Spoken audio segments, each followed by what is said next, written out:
I'm Elliot Greenspan. I will be your co-moderator Soy with Anastasia Elliot Battle, who Greenspan. you know from the Se Peace Coalition, moderaré la so reunión on. junto con So Anastasia let Battle, a me quien conocen welcome de la all of Coalición you and Internacional all por of la Paz. the Quiero darles a Zoomers todos la bienvenida who have y a zoomed todos los into que this están event from around the participando world por Zoom, to an que historic moment participan de which has the promise, the potential, the urgent need, but the potential to bring this country into a very, very different direction. I welcome everyone here to pick up your copy of issue number 1 of New Federalist, dated January 10, 2026, with a headline, Sare declares for president 2028, this country needs revolutionary vision now. And I would stress that what Diane has initiated here, there are at least 15 and maybe 20 speakers who will be speaking over the next 3 hours. When Diane began describing who these people are, and you're about to meet them, I said to her, is this your future cabinet? It's totally remarkable, and given the time constraints and the importance of what many of our people will be saying, we want to, Anastasia is going to run a very tight ship, right? She's got two stopwatches and so on. No, let me say a couple of things, and then I want to read a message that Dennis Speed prepared. He would normally be moderating. He's out of town at the moment. What I want to stress is that in this 250th year celebration of the declaration that launched the first successful Republican revolution, creating a temple of hope and a beacon of liberty for humanity, you will hear a great deal this afternoon and subsequent in the course of the next months, so on, a great deal about the actual American Revolution, as opposed to the one which is mistaught by and large in American education, which is misconceived and discussed by the so-called political class of the country. That is from Diane, from Jose, from this movement. We have done a great deal of work on the actual roots of the American Revolution, on the European roots, going back to Nicholas of Cusa, to Gottfried Leibniz, Ben Franklin and his Confucian orientation, as well as the international forces who joined to succeed in this revolution in defeating the dominant empire in the world at that point. As most of you know, there is a world revolution in process now, centered in the global south with the global majority, which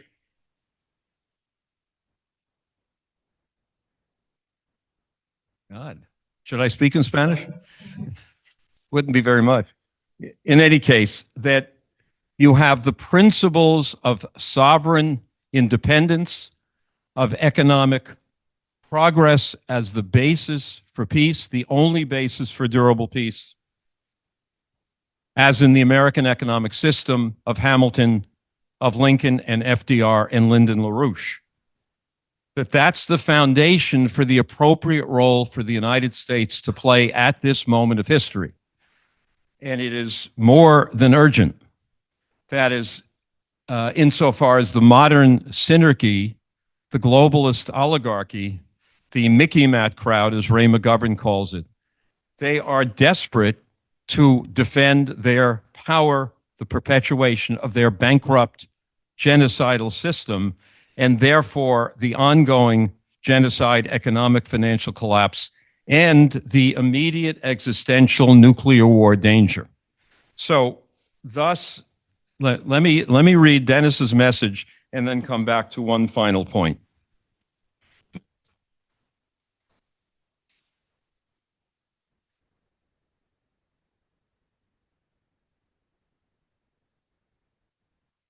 250 years ago, 56 delegates from 13 colonies met in Philadelphia and drafted and signed a Declaration of Independence. It defied the most powerful military force in history, the British Empire. It declared that to secure the inalienable rights of life, liberty, the pursuit of happiness, governments are instituted among men, deriving their just powers from the consent of the governed. Yes. In the year 2014, in New York City, a project was begun by the late economist and statesman Lyndon LaRouche.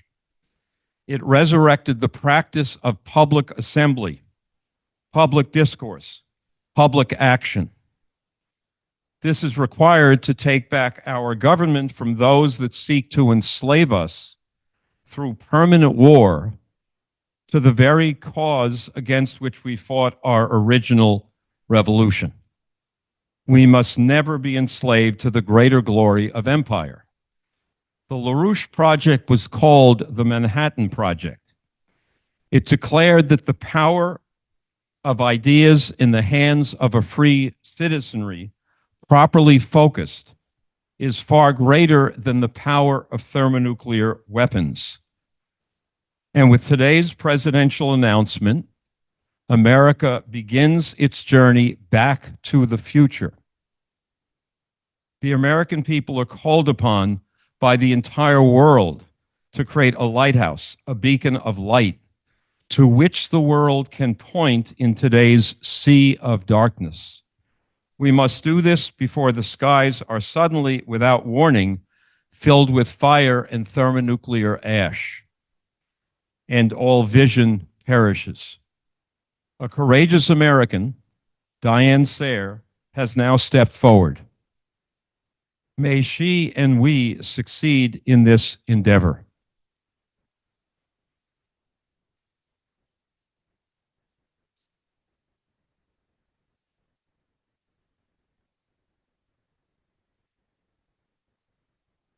And thus, Diane's historic campaign and announcement here today. Before Diane comes Jose Vega, who is already running, who is now embarked on his second congressional campaign, 15th CD in the Bronx. And Jose, who is now known internationally through tens of millions of views of his powerful and gutsy interventions to expose the genocidal, fascist, war party bastards who continue to threaten humanity. So let us greet Jose, who will in turn introduce Diane.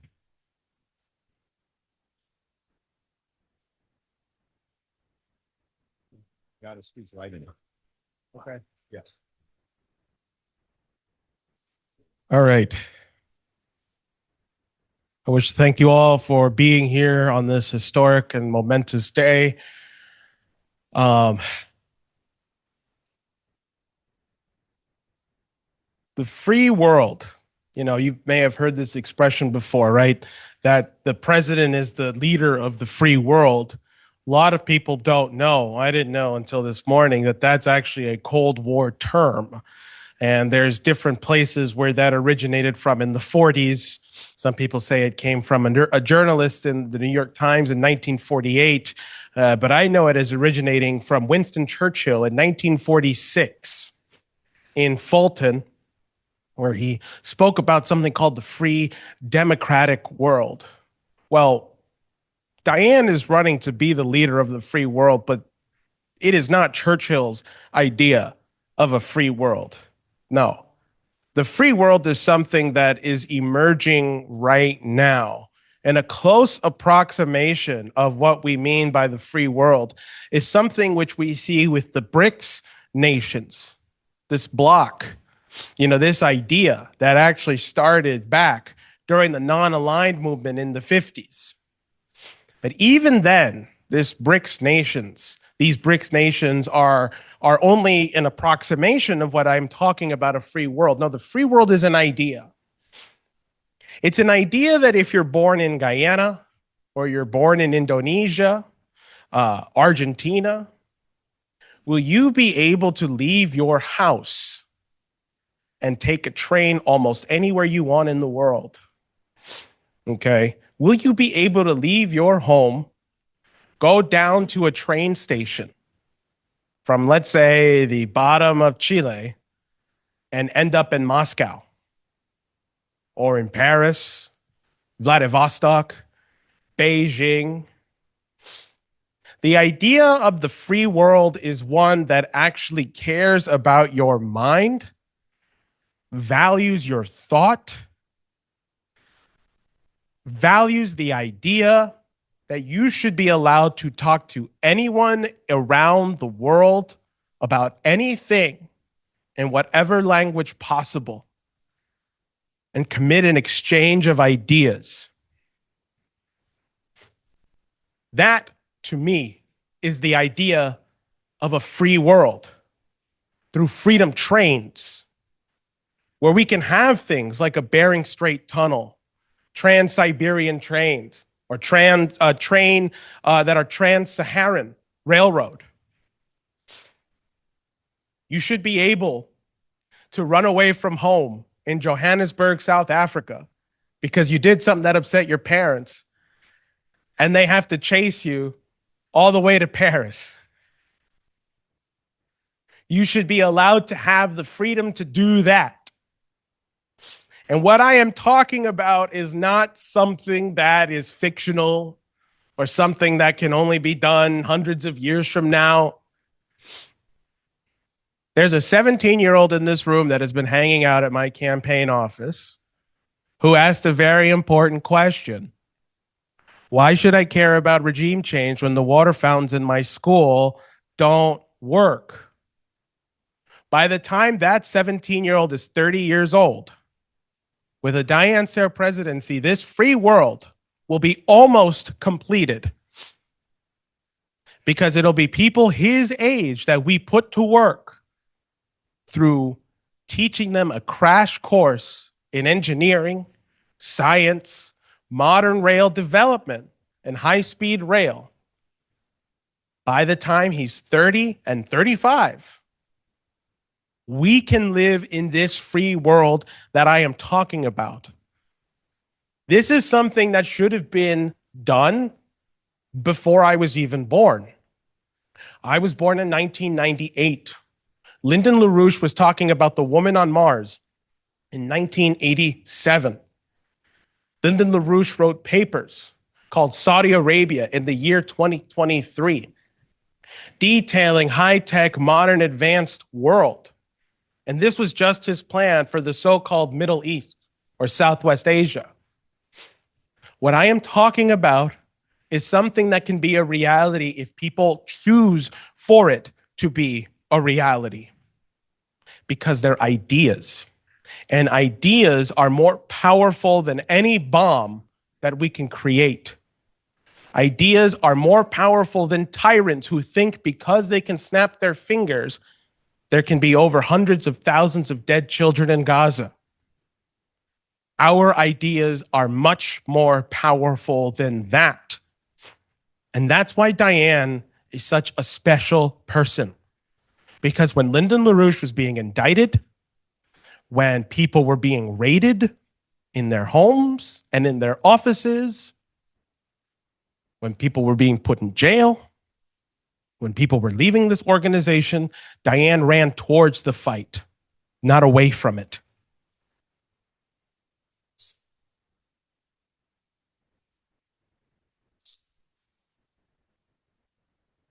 And here we are now.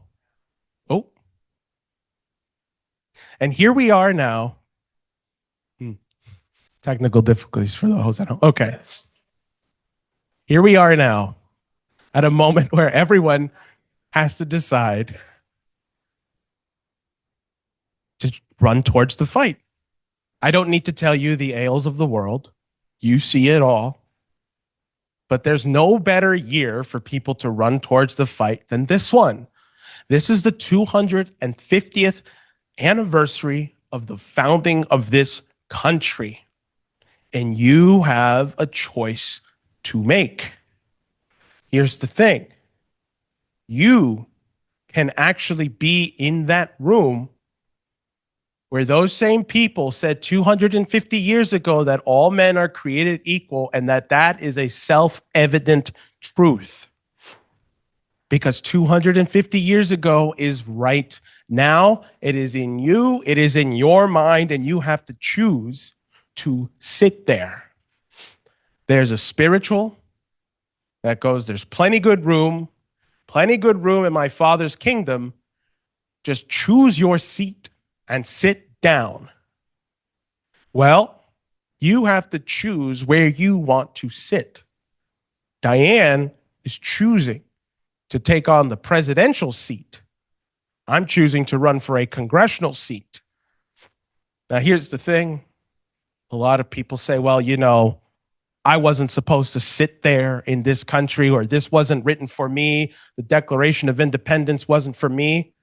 Well, you can't say that, one, because the founding fathers, they didn't know you, because you have to introduce yourself to them. When I went to France, people knew of the Bronx. They knew what a ghetto it was. You know, they know, oh, it's dangerous over there, you know. I went to a place called Saint-Denis. Oh, Saint-Denis is like the Bronx of Paris. Yeah, okay, they know about the ghettos of the Bronx, but they don't know about Gouverneur Morris, one of the founding fathers who wrote the preamble of the Constitution and who actually wrote out the Constitution, the document that supposedly guides us. They don't know about him. No, see, I am choosing to introduce myself to Gouverneur Morris, and I am choosing my seat next to him, and that's where I'm choosing to sit down. And all of you now, on the 250th anniversary of the founding of this country, you have a choice. And you could sit in that very same room where people declared their independence from oppression and tyranny. And that's why I'm proud here to be introducing our next president of the United States, Diane Sare. So we wake up today and we don't know what's next. Is it Iran? Is it Greenland? Is it someone else going to get shot? What is going to happen? And I want to go to something that's very important, which is not being discussed much in the media, but is probably the biggest deal on the planet right now, which is what happened overnight between December 28th and 29th in Russia, when President Donald Trump was meeting with the acting President Volodymyr Zelensky of Ukraine at Mar-a-Lago, and 91 drones were hurling toward President Putin's residence in Valdai, which also has a command and control center. And Trump first heard about this supposedly from Putin and was angry. But very shortly, some unnamed source at the CIA said, well, we don't think it really happened. You know, Putin, he's a big liar, right? That's what he's been doing, lying. And then the CIA had to admit, all right, well, something happened, but it wasn't what Putin said. So a couple days later, the Russians said, we have the evidence. There were 91 drones intending to assassinate the president of the nation on the planet, contrary to what Trump says, with the largest number of nuclear warheads on the planet. And the Russians have the guidance module, which shows you where the drones were headed and who is guiding the drones. And the Russians presented this evidence to the American military attaché to our embassy in Moscow. And what it shows is that the CIA was involved in the targeting for assassination of the president of Russia. Just think for a minute what that means. Just think what it would mean if 91 drones were hurling toward Camp David. What would our response be? Would the world already be nuclear ashes? Now, did Trump say, wow, we need an incredible investigation? I mean, heads have to roll. Someone has to be fired. What happened? No, he doubled down. He said, no, it really didn't happen. And furthermore, we're going to go and invade Venezuela. And we're going to kidnap the president and his wife and put them on a boat and bring them to the Southern District of New York. And then on top of that, we're going to grab a Russian oil tanker, which was empty. And we did that too. So what are you thinking about the United States right now if you are the president of Russia? And I have to say, we are very, very, very fortunate that the Russians were able to shoot down 91 drones, because the world would look a little bit different right now had any of those gotten through or hit their target.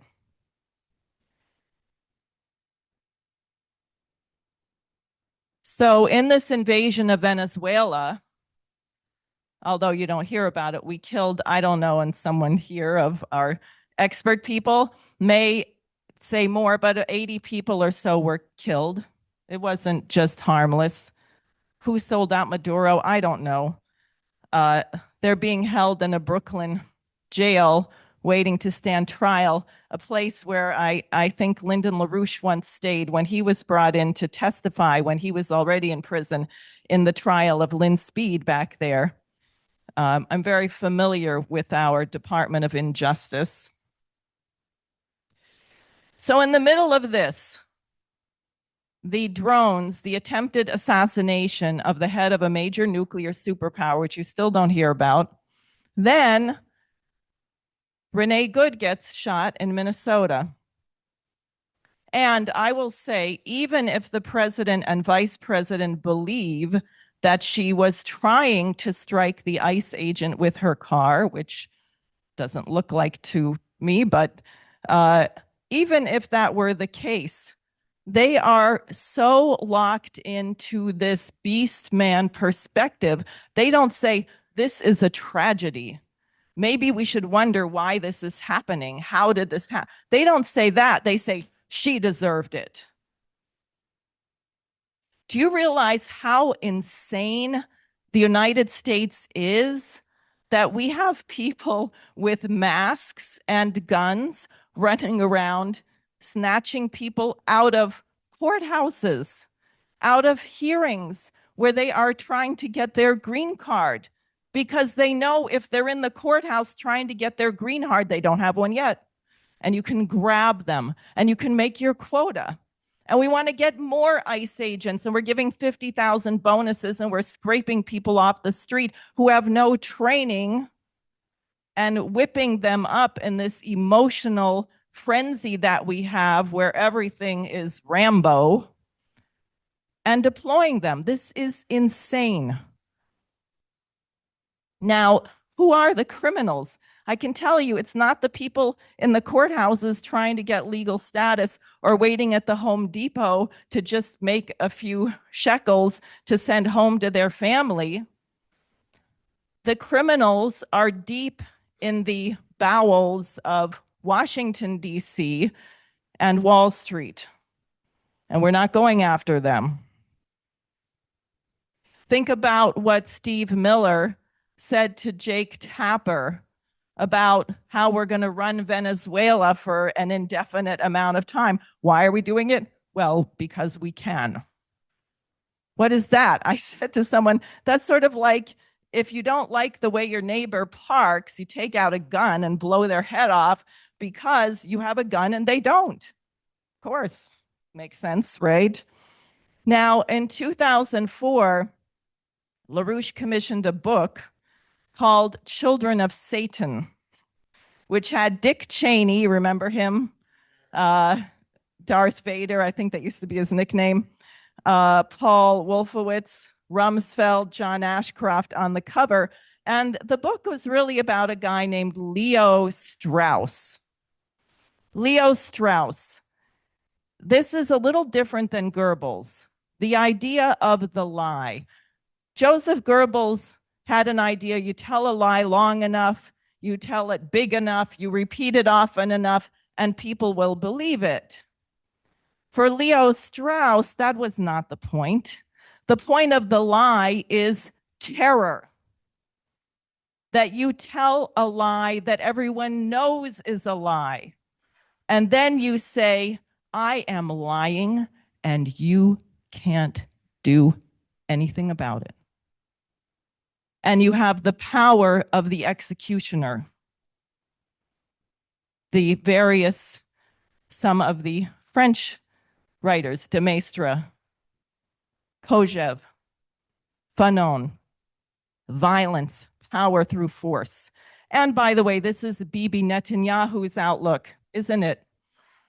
When he was visited by, I forget who it was, someone from Spain, and Bibi Netanyahu said, there's a great historian I admire, an American Christian humanist. And I have to say, being a Christian, what is done in the name of Christianity these days would make Jesus vomit.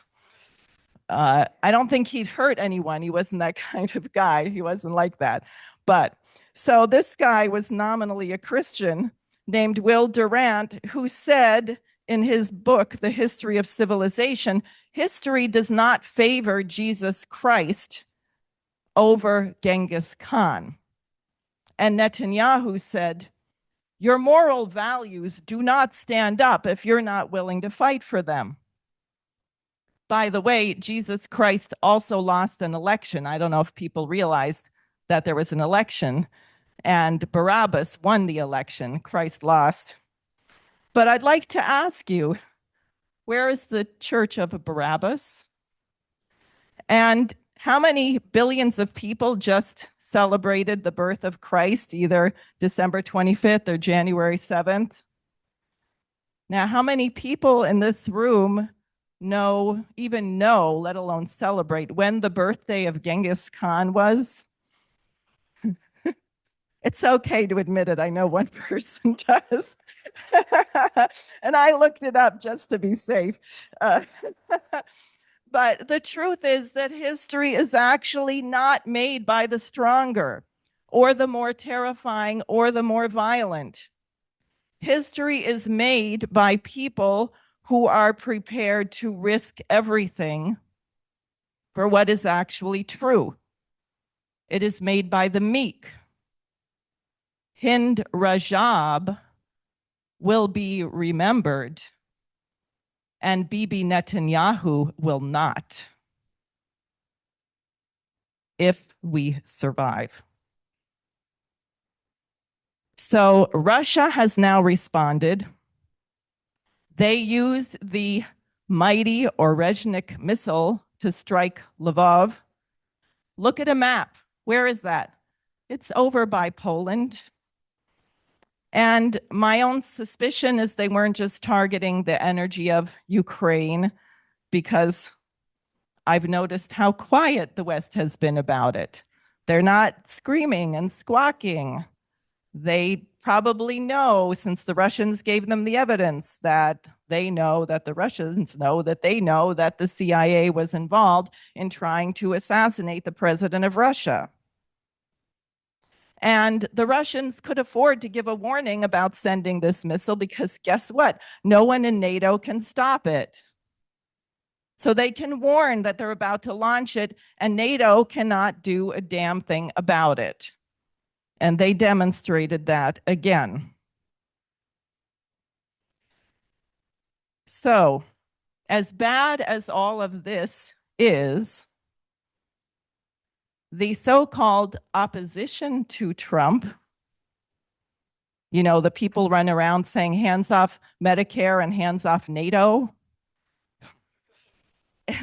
is worse.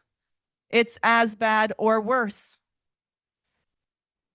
The no kings, Zionist-funded rallies that say nothing about genocide in Gaza and hands off NATO?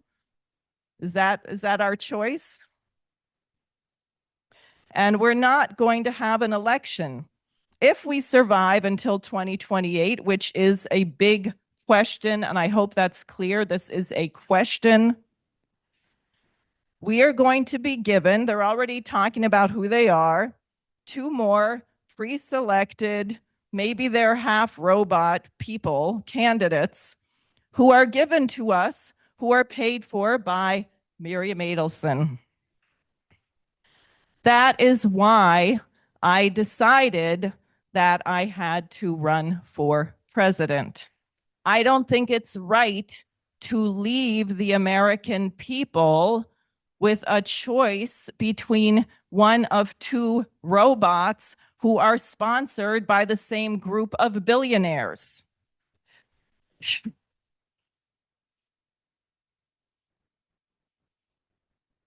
Now, I mentioned LaRouche and Jose mentioned LaRouche, and I'm doing it again because I want you to understand why you actually don't want me to stop talking about LaRouche. LaRouche was a genius. He had mastered the writings of Gottfried Wilhelm Leibniz by the time he was 14 years old. He was a New England Quaker, like myself, like Colonel Macgregor, who is joining us today, but he enlisted to serve in World War II. He trained new recruits in the Southwest desert of the United States, and then was stationed in what was then Burma and India as a medic.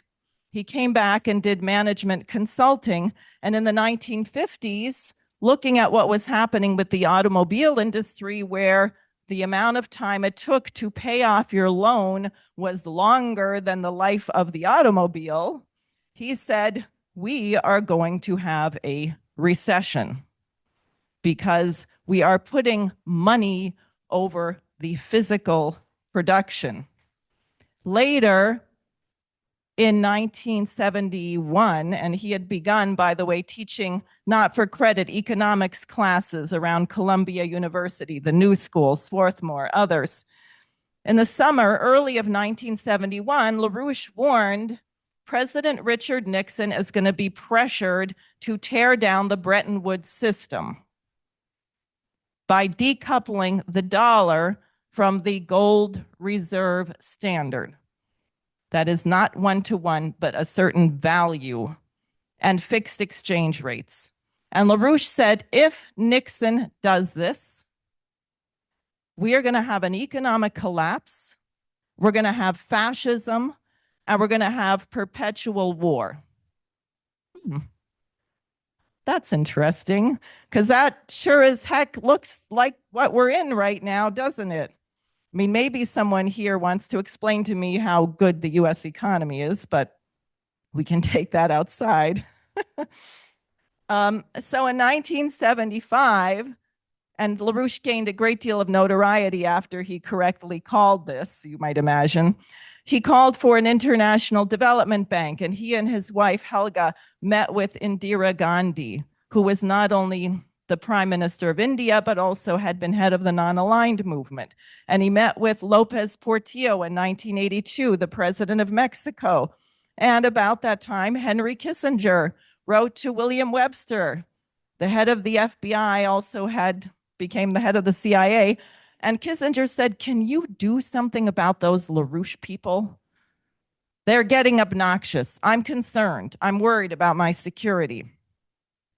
In the 1980 presidential campaign, when LaRouche was running as an independent, and he ran his first campaign in 1976, U.S. Labor Party, he ran for president in every election after, including from jail in 1992, often as a Democrat, sometimes as an independent. And in 1980, he was running as an independent, and he met Reagan at a debate in New Hampshire.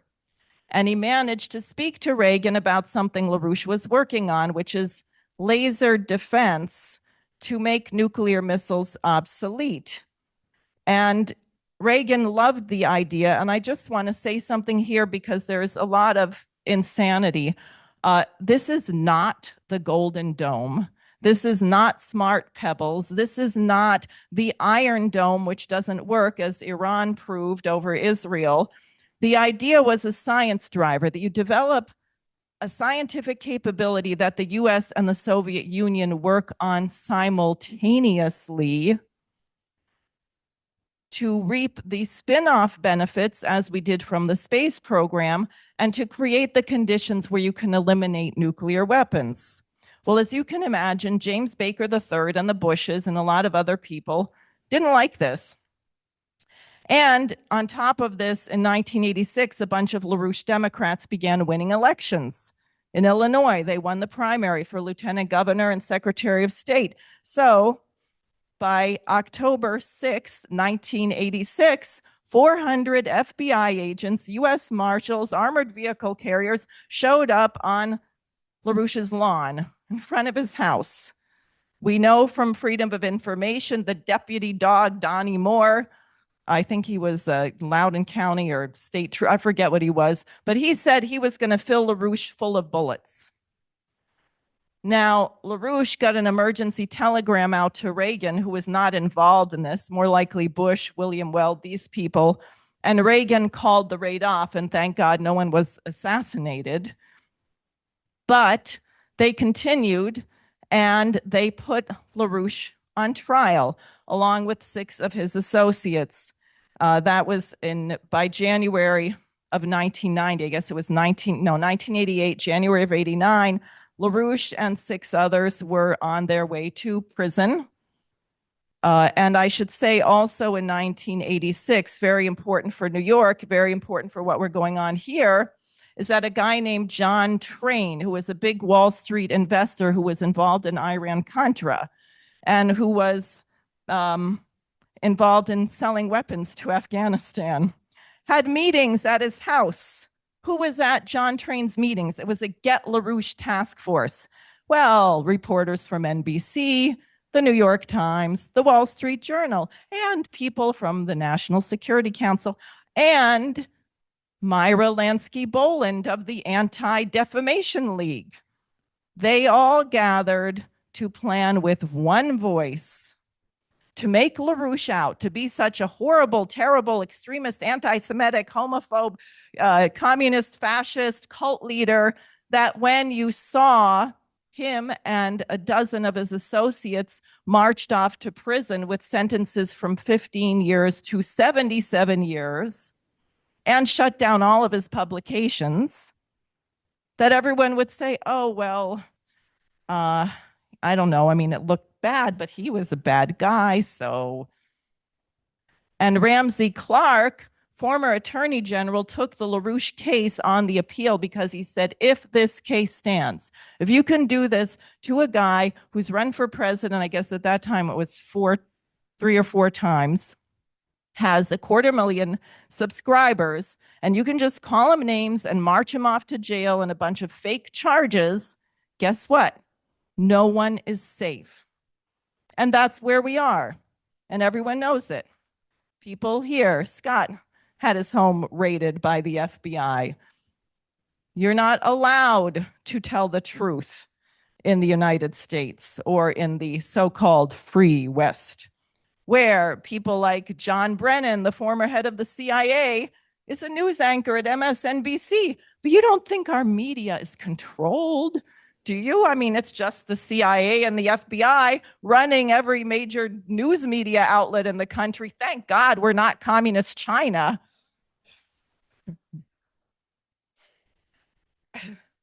So I tell you this because I want you to understand that I will never capitulate to those networks. So what do we do about this? How do you hunt ducks? You go for the head. What is the head? It is the bankrupt Wall Street and City of London financiers.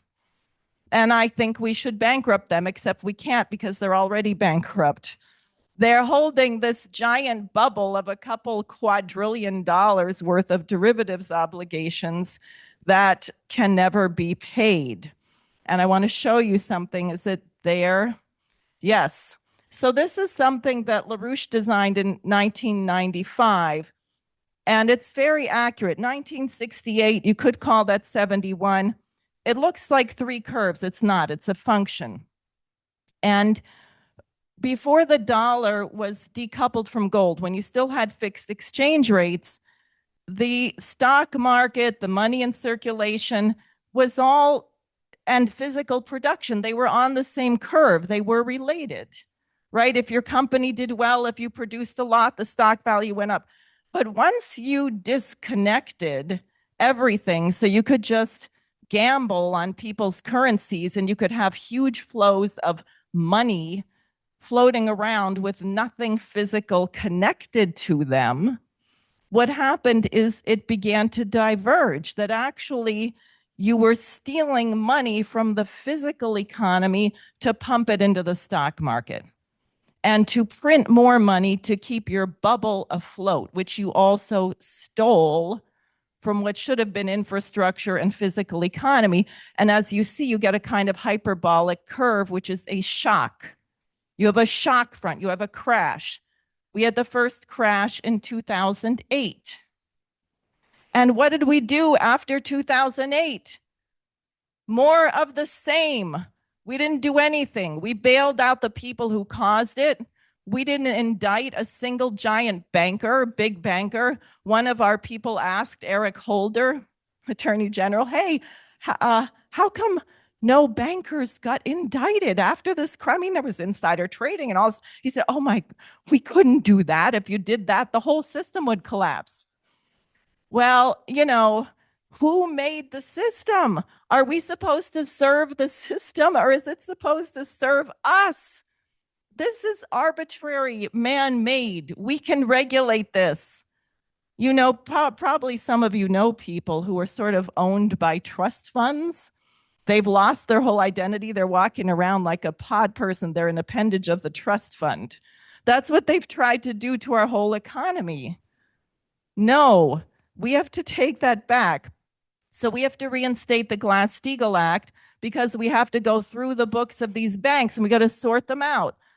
What is legitimate? What is savings and loan? Save it. Put it in a commercial bank. Gambling debt. Okay, we don't need to save it. Oh, your pension fund was invested in the Atlantic City gambling casinos. What do we do? Well, we're going to have to nationalize the Federal Reserve. We're going to have to go through the Federal Reserve too. It's unconstitutional.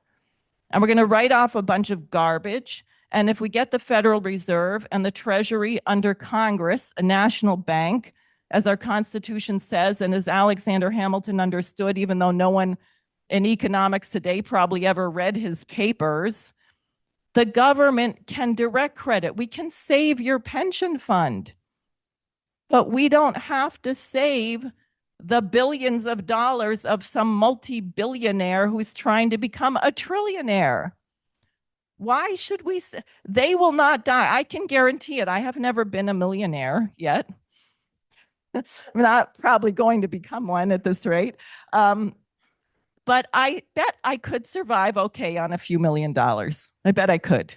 So if you take away billions of dollars from the billionaires because you're not going to bail out their nonsense and they're just multimillionaires, they will probably survive.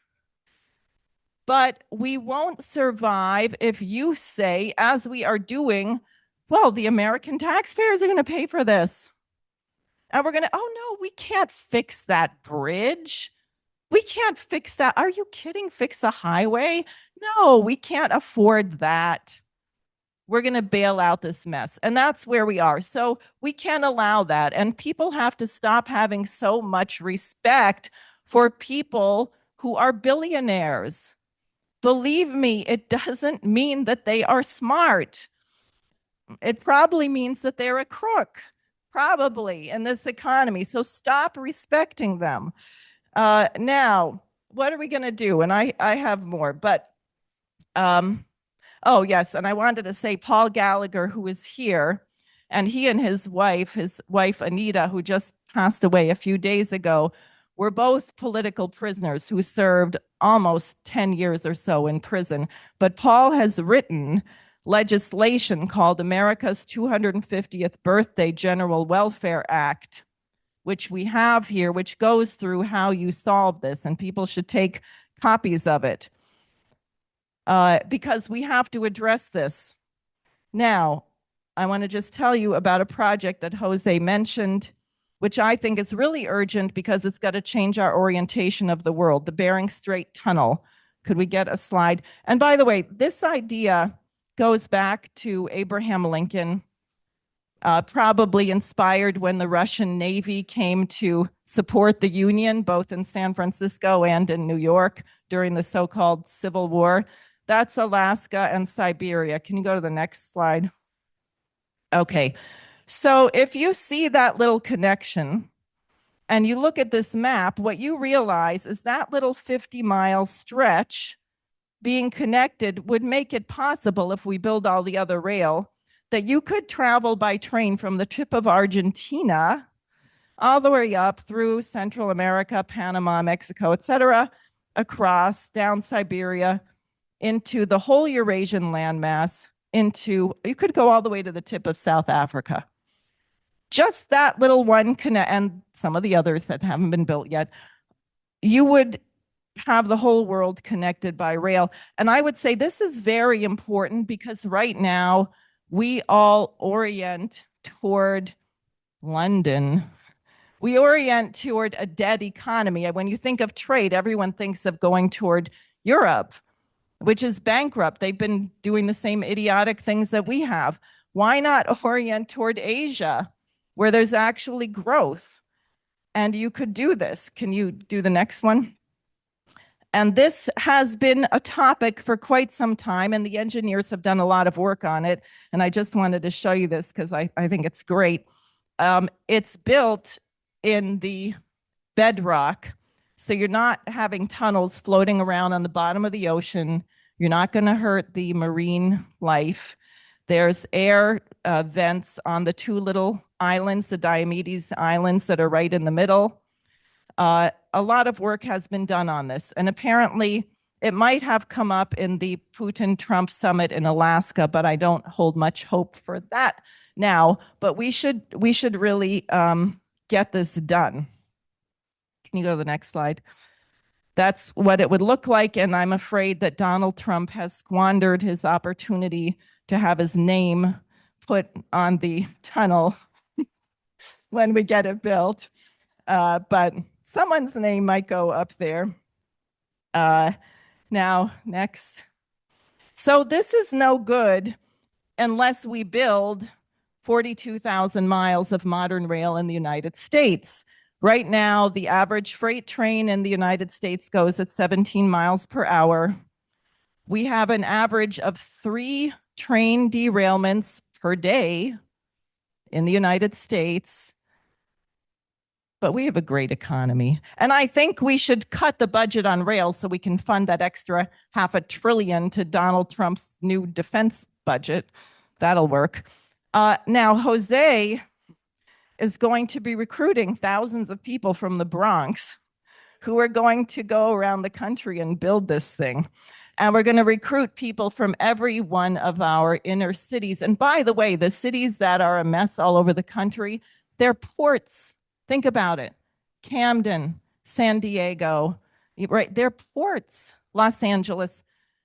We don't care about our ports. We don't produce. We don't do any trade. So if we do this and we modernize all of our port cities, guess what our nation's going to look like? And we're going to need the building trade unions to massively ramp up their apprenticeship programs and train zillions of people. And we have close to 3 million veterans in this country who have served since 9/11, many of whom may have learned some discipline in the military, who could be brought in to this, helping to train. We need a massive workforce. And if we are working on building a massive project, and people have to learn how to do things. And it's not just building, it's engineers and teachers and healthcare and new cities. Because if you build all this, we're going to need to build new cities. And I don't mean Las Vegas, Nevada, which came out of building a dam, but is a gambling casino now. But no, we need science cities. We need culture cities. We need a future. And believe me, if young people know that they're going to have to do this, probably they will put away their stupid smartphones. There won't be time for people to hate each other, to worry about whatever their gender, if they have blue polka dots or pink polka dots or whatever. We're going to need their talent to build this. We will not be able to throw people on the scrap heap. Now, there's something else, which is this. Did you ever notice how every time it rains in New York, it floods? Now, here's the question. How long has gravity existed? If I took a glass of water and turned it upside down, does anyone not know what would happen to that water? So guess what? The Army Corps of Engineers has mapped the whole entire United States. They know where it's going to flood. They know where water goes. They've proposed projects. Many of them have been approved by Congress. We never built them. We never built them. We'd rather let people drown in their basements or burn up in a wildfire, which we're doing.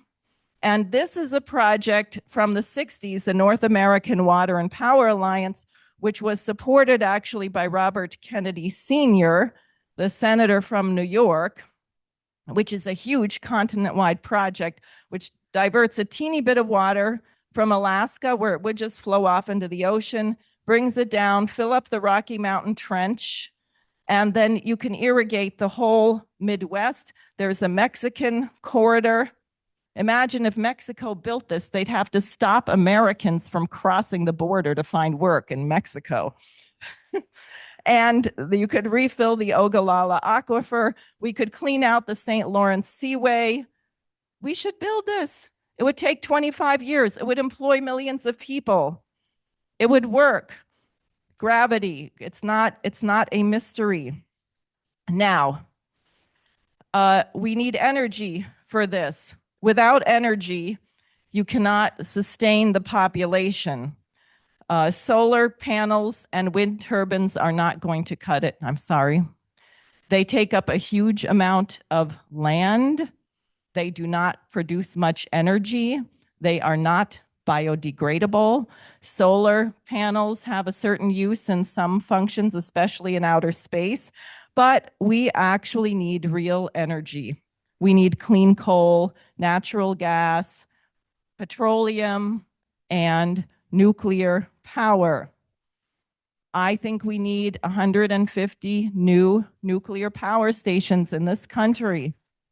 And I know some people are scared of nuclear power, but there's really nothing to be scared of. And the new plants are even safer, meltdown proof. They can take waste. Nuclear waste is now becoming a sought after item because you can use it in the new nuclear power plants. And what we absolutely should be doing is developing fusion, nuclear fusion.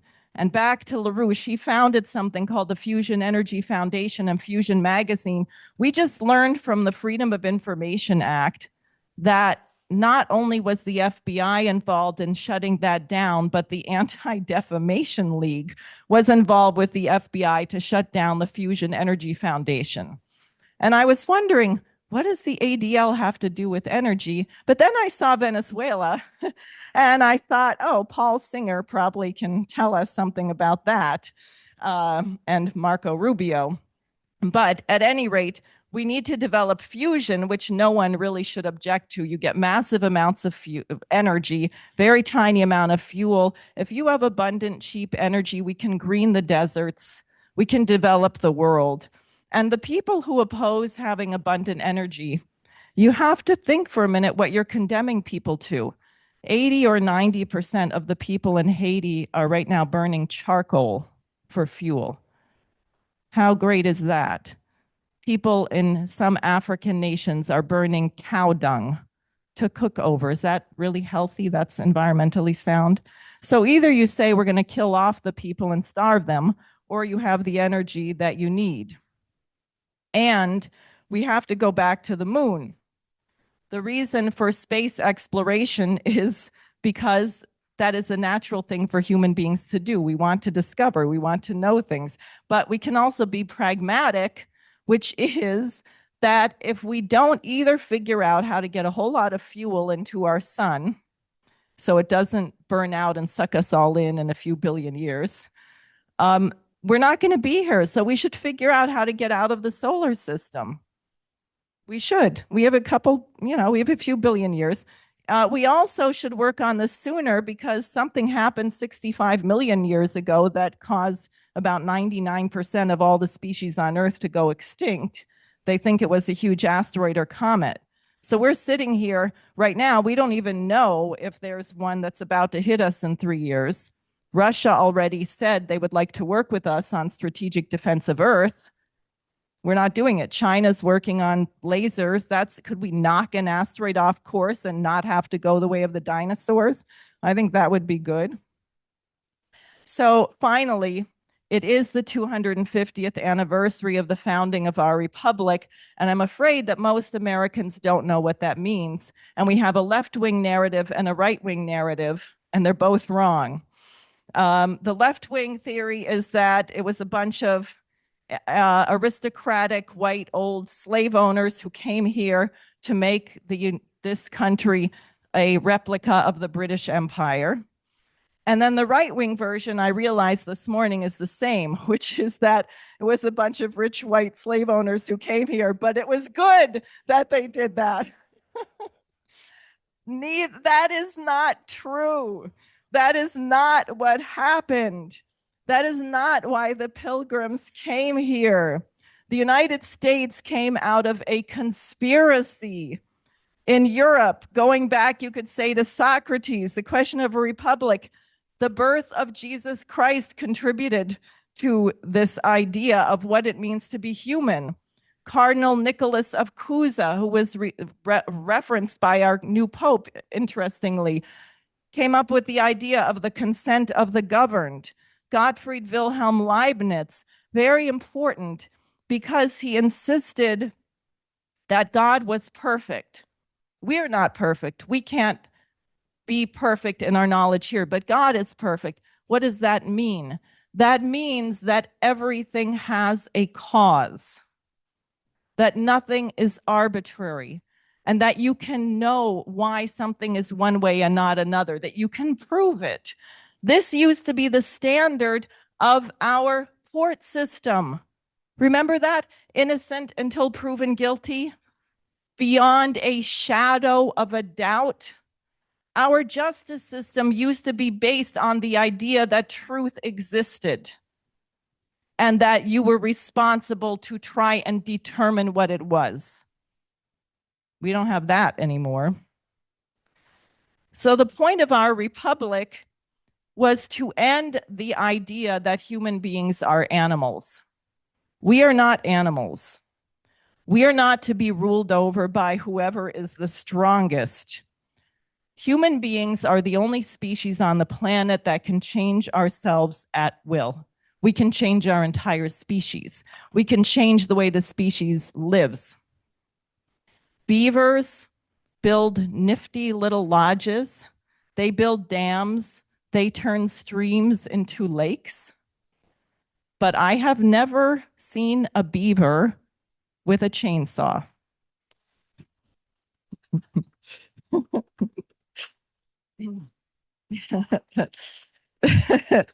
So this is the nature of man, is to apprehend the laws of the creation of the universe with ever increasing but never absolute perfection. That's why the creativity of the population must be cherished. That's why governments are instituted among men. That's why Gottfried Leibniz said, pursuit of happiness, not Locke, not property, pursuit of happiness. So we had a revolution. And after the revolution, guess what? The British didn't leave. They murdered Alexander Hamilton through their front man, Aaron Burr. They burned down our capital in the War of 1812. They supported and directed the Confederacy. And then they worked with the CIA, FBI, and other rogue elements of our intelligence agencies to assassinate various presidents, including Kennedy, Martin Luther King, Malcolm X, Robert Kennedy. And maybe the most damaging of all at this time is that they wrote our history books. So for people who are wondering, why is she launching her campaign now? Besides the obvious about how great everything's going in our nation at the moment, I'm launching my campaign because the entire world needs the United States to be a voice for peace. John Quincy Adams and Alexander Hamilton would be celebrating the BRICS Plus developments. They would be celebrating the end of colonialism. Shouldn't we be celebrating our 250th anniversary by supporting the end of the British liberal system? So we cannot wait until 2028. We have to do this now. I'm asking everyone here to join me, and I believe we have no other option. Thank you. So I'm just for a moment going to introduce our next speaker, who is with us by video, who is Colonel retired Douglas Macgregor, who is a decorated combat veteran, author, former advisor to the last Secretary of Defense in President Trump's first term. And welcome, Colonel Macgregor. And it'll take a second for Zoom to get him in here. First, thank you for giving me the opportunity to speak today. It's always been a pleasure to work with Diane, and I'm going to focus on why I think Diane Sare would perform brilliantly as President and Commander-in-Chief. This word courage has come up more than once in the discussion about Diane, and I think that's appropriate. You know, Churchill always insisted that courage was the cardinal virtue, the first of human qualities, because it was the quality of courage which guaranteed the existence of all the others. I also think courage is what it takes to stand up and speak, and courage is also what it takes to sit down and listen. In this connection, Diane has courage in abundance. That should have been clear already from the discussion, but I need to emphasize that. The thing I most admire about Diane is her personal moral courage. She's also a brilliant long-distance runner, which was never one of my virtues, but I also This is the reason I was deeply honored to participate in today's event, because I think Diane has the clarity of mind, the judgment, and the self-confidence to lead and to listen.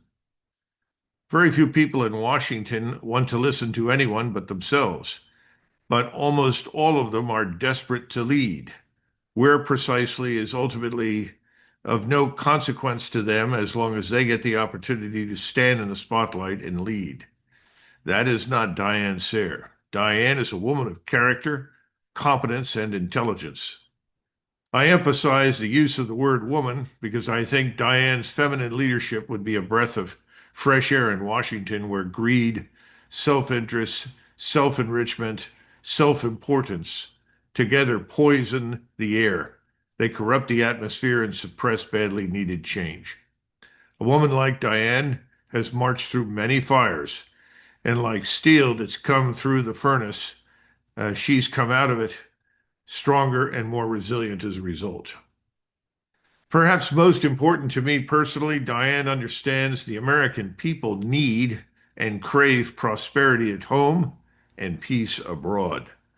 Americans are not interested in watching their currency debased, their savings destroyed, and their laws ignored. Diane comprehends that the President of the United States owes the American people honesty, that when he takes or she takes that oath, she is bound to the American people. She has obligations to the American people, obligations she readily accepts and understands. That too is rare in this day's world. Unlike other declared or undeclared candidates, Diane knows that what she faces in the future. And let's be frank, many of America's institutions of governance, including the military, its financial arm, its bureaucracies, are reaching block obsolescence. Change is vital. But for change to occur, the person at the top has to be willing to risk it, to have the guts to stand up and admit what needs to be done, and then find the people she needs to get it done. Diane knows that a furious storm of internal unrest, financial crisis, declining prosperity, and war is gathering on our horizon. Diane knows that the use of military power and sanctions, as we've seen recently with this president, are yet more manifestations of weakness, not strength. Washington's recent use of military power is simply demonstrating that Washington will use whatever means it has at its disposal, including military power, to stave off any diminishment of U.S. national influence in its bid to manage the dissolution of the celebrated post-war liberal order. Diane knows better than anybody that in the 21st century, threats like those we've heard from the White House over the last several months, aimed at everyone from Venezuela, Moscow, Beijing, and now more recently Denmark and Greenland, induce hatred and loathing, not respect or confidence. Finally, I want to mention a book called Common Sense. Diane knows it well. It was written by a man named Thomas Paine, another Quaker, who urged Americans to expel the power and authority of the British Crown from the 13 colonies. Thomas Paine's point was simple. He said it on the first page: time makes more converts than reason. He had made his arguments for many, many years, but finally enough time had passed, enough people were angered, enough people had reason for anger, that a revolution actually became possible. If Americans are tired of the uniparty, of bank bailouts, stimulus spending, and crushing debt resulting from 25 years of strategic military fiascos, I hope they will give Diane Sare their vote. And with that vote, the opportunity to chart a new course for the American people, a course away from despair toward hope, confidence, and peace. Thank you. Thank you. Thank you. Thank you, Doug. Go ahead. Thank you very much, Colonel Macgregor, for everything that you're doing and all of the wonderful things that we look forward to collaborating with you on. So next, I'd like to introduce a wonderful friend of mine and a friend of Diane Sare's, Helga Zepp-LaRouche, who is the founder of the Schiller Institute and the initiator of the International Peace Coalition. And I dare say many of us wouldn't be here in this fight without a woman like her. Thank you so much. Please welcome Helga Zepp-LaRouche. Well, my very dear American friends and dear participants from around the world who are listening to this incredible session, I'm sure you are aware that American politics has gotten world attention in the last days, since the last days of last year.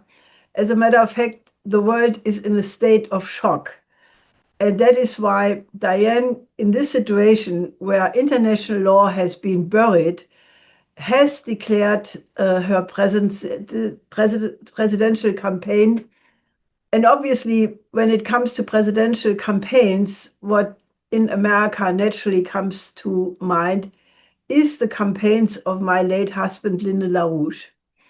Many people in the United States and increasingly around the world remember him these days, and there is a general recognition that we have arrived now at exactly the situation he has warned against throughout his political life. He has made the forecast that the present neoliberal financial system is hopelessly doomed.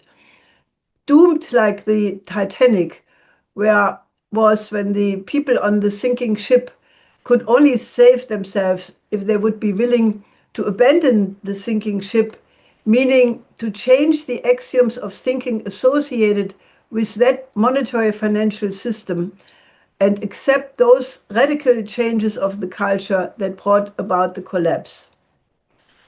While most of the world is in an escalating disarray, the establishments of the Western world are very far from recognizing that the condition of the world is a blowback to their own policies.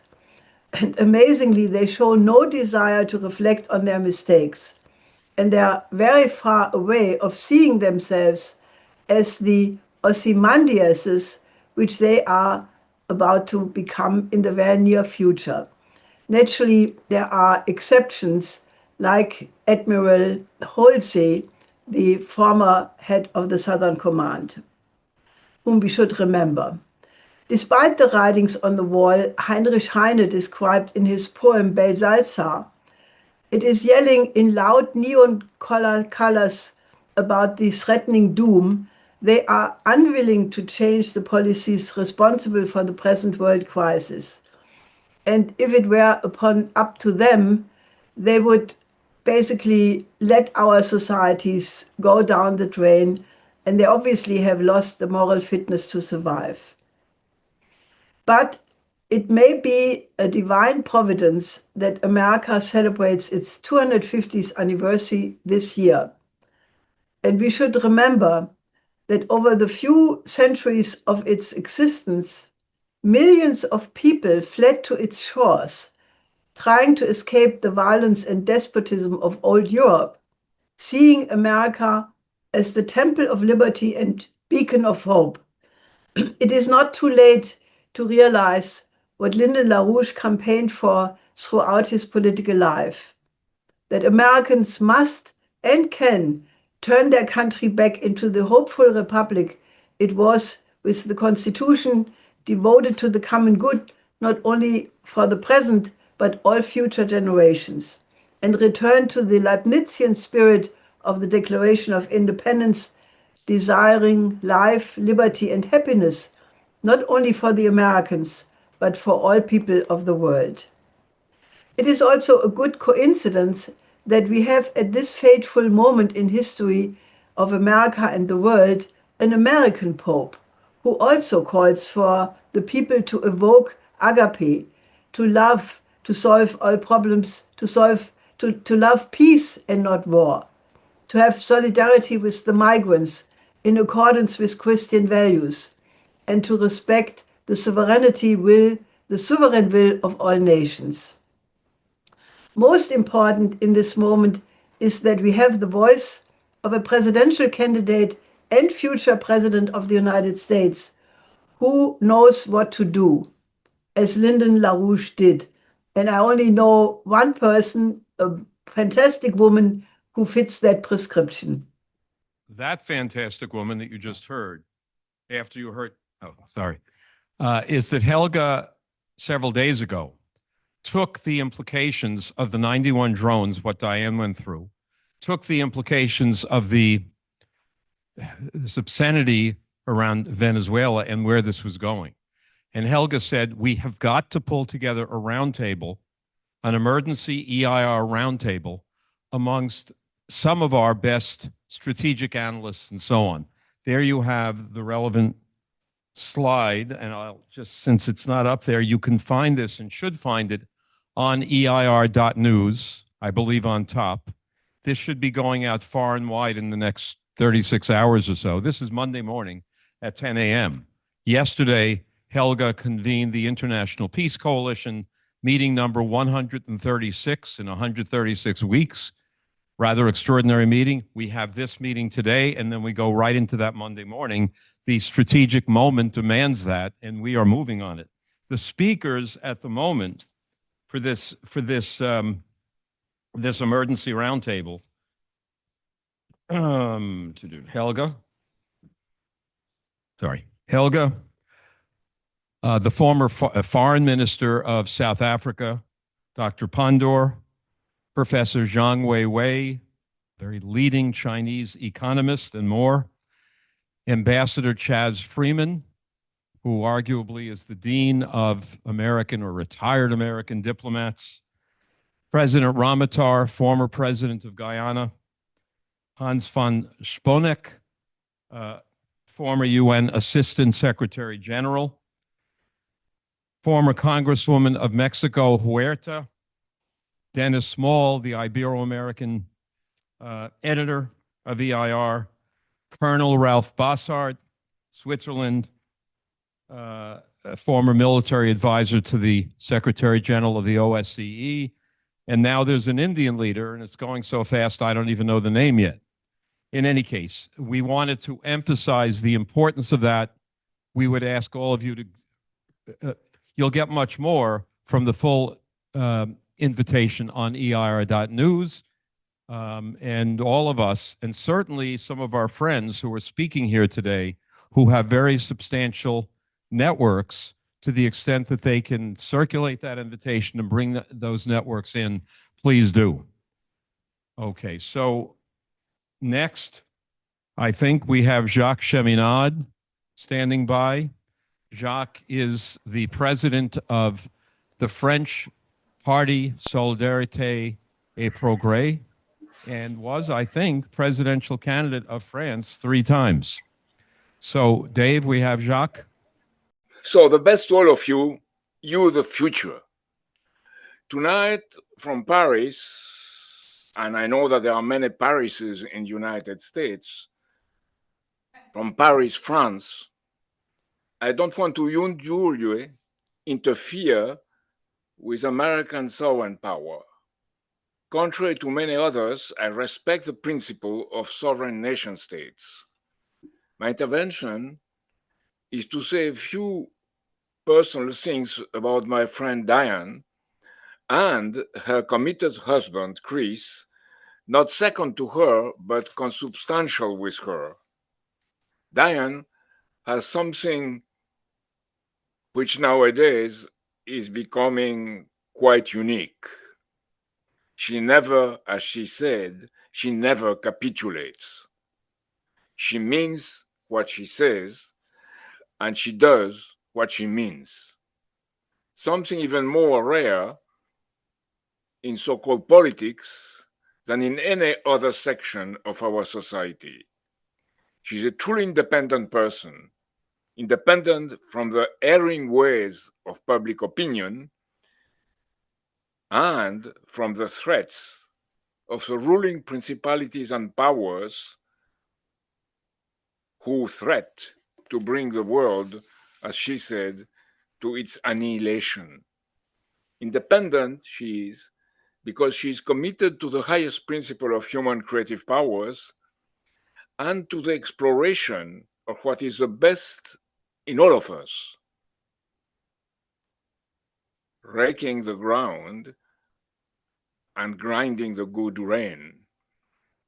Lyndon LaRouche wrote with me a book called France After de Gaulle.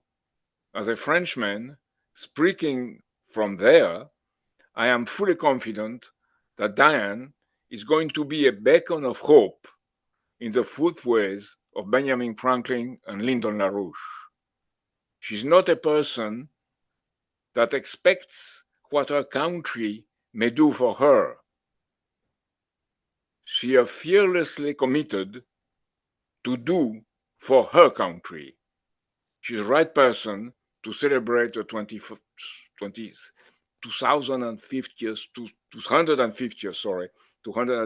anniversary of the United States of America. She is a person. Thank you so much, Jacques Cheminade, for that wonderful statement for Diane Sare. Thank you so much for joining us. expresión I'd like de to apoyo also a Diane introduce Sare. next, we have Gustaría, leaders presentarles from también, major farm a organizations, continuación, farm leaders, líderes and de also a diferentes statement organizaciones from the former mayor of extranjeras, Muscatine, internacionales, y Dwayne también Hopkins. una Can we please pull up that video? declaración del exalcalde de Muscatine, Dwayne Hopkins. Hi, this is Mike Callicrate. I understand Diane Sare's going to be running for president. I've known Diane for some time. I know she's a supporter of family farm and ranch agriculture and rural communities, and it's good news. It's good news. We can have the potential of having someone that isn't married to the big corporations and their model of globalization and industrial agriculture. So good luck, Diane. I appreciate you stepping up and running. Thank you. Hello, my name is Jim Moore. I'm an Alaskan commercial fisherman, a veteran of 55 seasons and several decades of advocating for our small boat hook and line fisheries, representing about 1,500 families. This fleet is the equivalent of the small family farms, the maritime equivalent. And it's been really rewarding, and we've experienced several victories in being able to keep in business. But on the whole, we've been losing ground inch by inch. And the battle is not in the individual fights. It's in the overarching cultural and moral decline that is driving, that is undermining us as productive industry. And I'm happy to hear that Diane has announced presidency, because I know that she gets this. And I'm looking forward to working with her any way that I can to be able to turn the tide. Thank you. My name is James Benham. I've been a farmer all my entire life, and for 19 years I've had the honor of serving as president of the Indiana Farmers Union. Over those decades, I've seen agriculture change in the ways that concern me deeply. Farmers today are under pressure from rising input costs, declining soil health, and systems that reward short-term yield instead of long-term stability. One of the biggest problems we face is our dependence on synthetic fertilizer and chemical weed killers. These products may boost crops in short term, but they damage the soil that future generations depend on. We need to return to natural, organic, biological inputs that feed the soil ecosystem, not just force the plant to perform. Healthy soils is the foundation of healthy farms, healthy food, healthy rural communities. Beyond agronomy, we must also fix the economic system farmers operate within. Two things are critical: restoring Glass-Steagall so farmers have access to stable, fair credit, and returning commodity prices to the true parity system that affects the real cost of production. Farmers don't want handouts. They want fairness, stability, and a future we can pass on to our younger generations. I am Dwayne Hopkins, speaking to you from Muscatine, Iowa, on the Mississippi River, in the heart of the Farm Belt. I send greetings to your gathering, and I send appreciation that someone is stepping forward at this time of need, Diane Sare, to provide leadership for our nation and friendship to the world. I look forward to meeting you in person, Diane, and send best wishes for your campaign. I understand from mutual friends that you are championing the traditional American approach of serving the people of our nation and friends of our nation by building the infrastructure we need: power, water, railroads, health facilities, science, and machinery, and by backing a culture of advancement and goodwill. I hear you are a musician, which is very good news. This is what we need, and we need cooperation with other nations backing them to advance the same way we do. In 1985, a young leader from China came to visit us in Muscatine. He stayed with local neighbors here and looked at our agriculture to study how our farming methods worked. That young man's name was Xi Jinping. Since then, he came back twice, both as a, quote, an old friend, as the saying goes in China, and as president of his country. That was the period when I was mayor. I gave him a golden key to the city. Over the years, I myself then made 2 trips to China, furthering sister city relations. Here in Muscatine, we host visiting Chinese orchestras and other exchanges, and some of our young people learn Mandarin and travel to China. I see these kinds of things as exchange programs for progress. We need this spirit again in our country. There is no problem too hard to solve if we work together in this way. Very best wishes for your campaign and leadership, Diane. Be sure to come out here in person before planting season in March. We will be glad to show you around. Next up, Harley Schlanger, the president of the LaRouche organization, Harley Schlanger, the spokesman presidente for de la Lyndon organización LaRouche in a portavoz number of Lynn's presidential de campaigns. Lyndon LaRouche And I must en say, de Harley is varias indefatigable, that's the campañas, word, presidenciales, indefatigable, de in LaRouche. terms of his Y morning él es videos and his articles and so on and so forth. infatigable en términos Harley? de sus Thank you and good evening. Muchas gracias y buenas I'm noches. delighted to have an opportunity to say Me that for the da first time mucho since gusto Lyndon tener la LaRouche's oportunidad de last decir que presidential por primera vez campaign, desde la última we do campaña not have to presidencial de make an Lyndon LaRouche, agonizing and no usually impossible tenemos choice que to determine which tomar una candidate decisión is the lesser evil. I imposible wholeheartedly de endorse decidir Diane qué Sare for President of the candidato es United el más menor. States.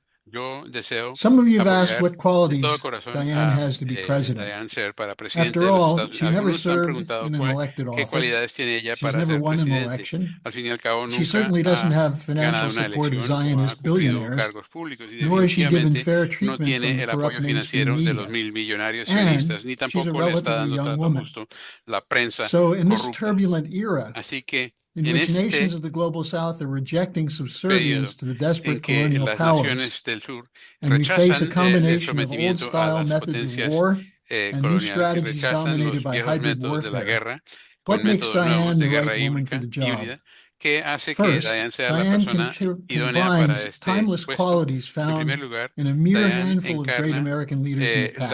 las virtudes High personal moral standards, the courage to intemporales be bold and que marcan a truthful, todos los and the grandes de la historia. recognition that being Es tough and un gran compassionate coraje, are not y contradictory. pero al mismo tiempo She's a tireless fighter for the conception es of una humanitarian law luchadora presented by fiera Pope Leo XIV por el in his New Year's address concepto to the de la world. humanidad que He said defendió el Papa compliance with León humanitarian law XIV en su cannot depend mensaje on mere del circumstances jubileo. Él and dice military que or el strategic cumplimiento interests.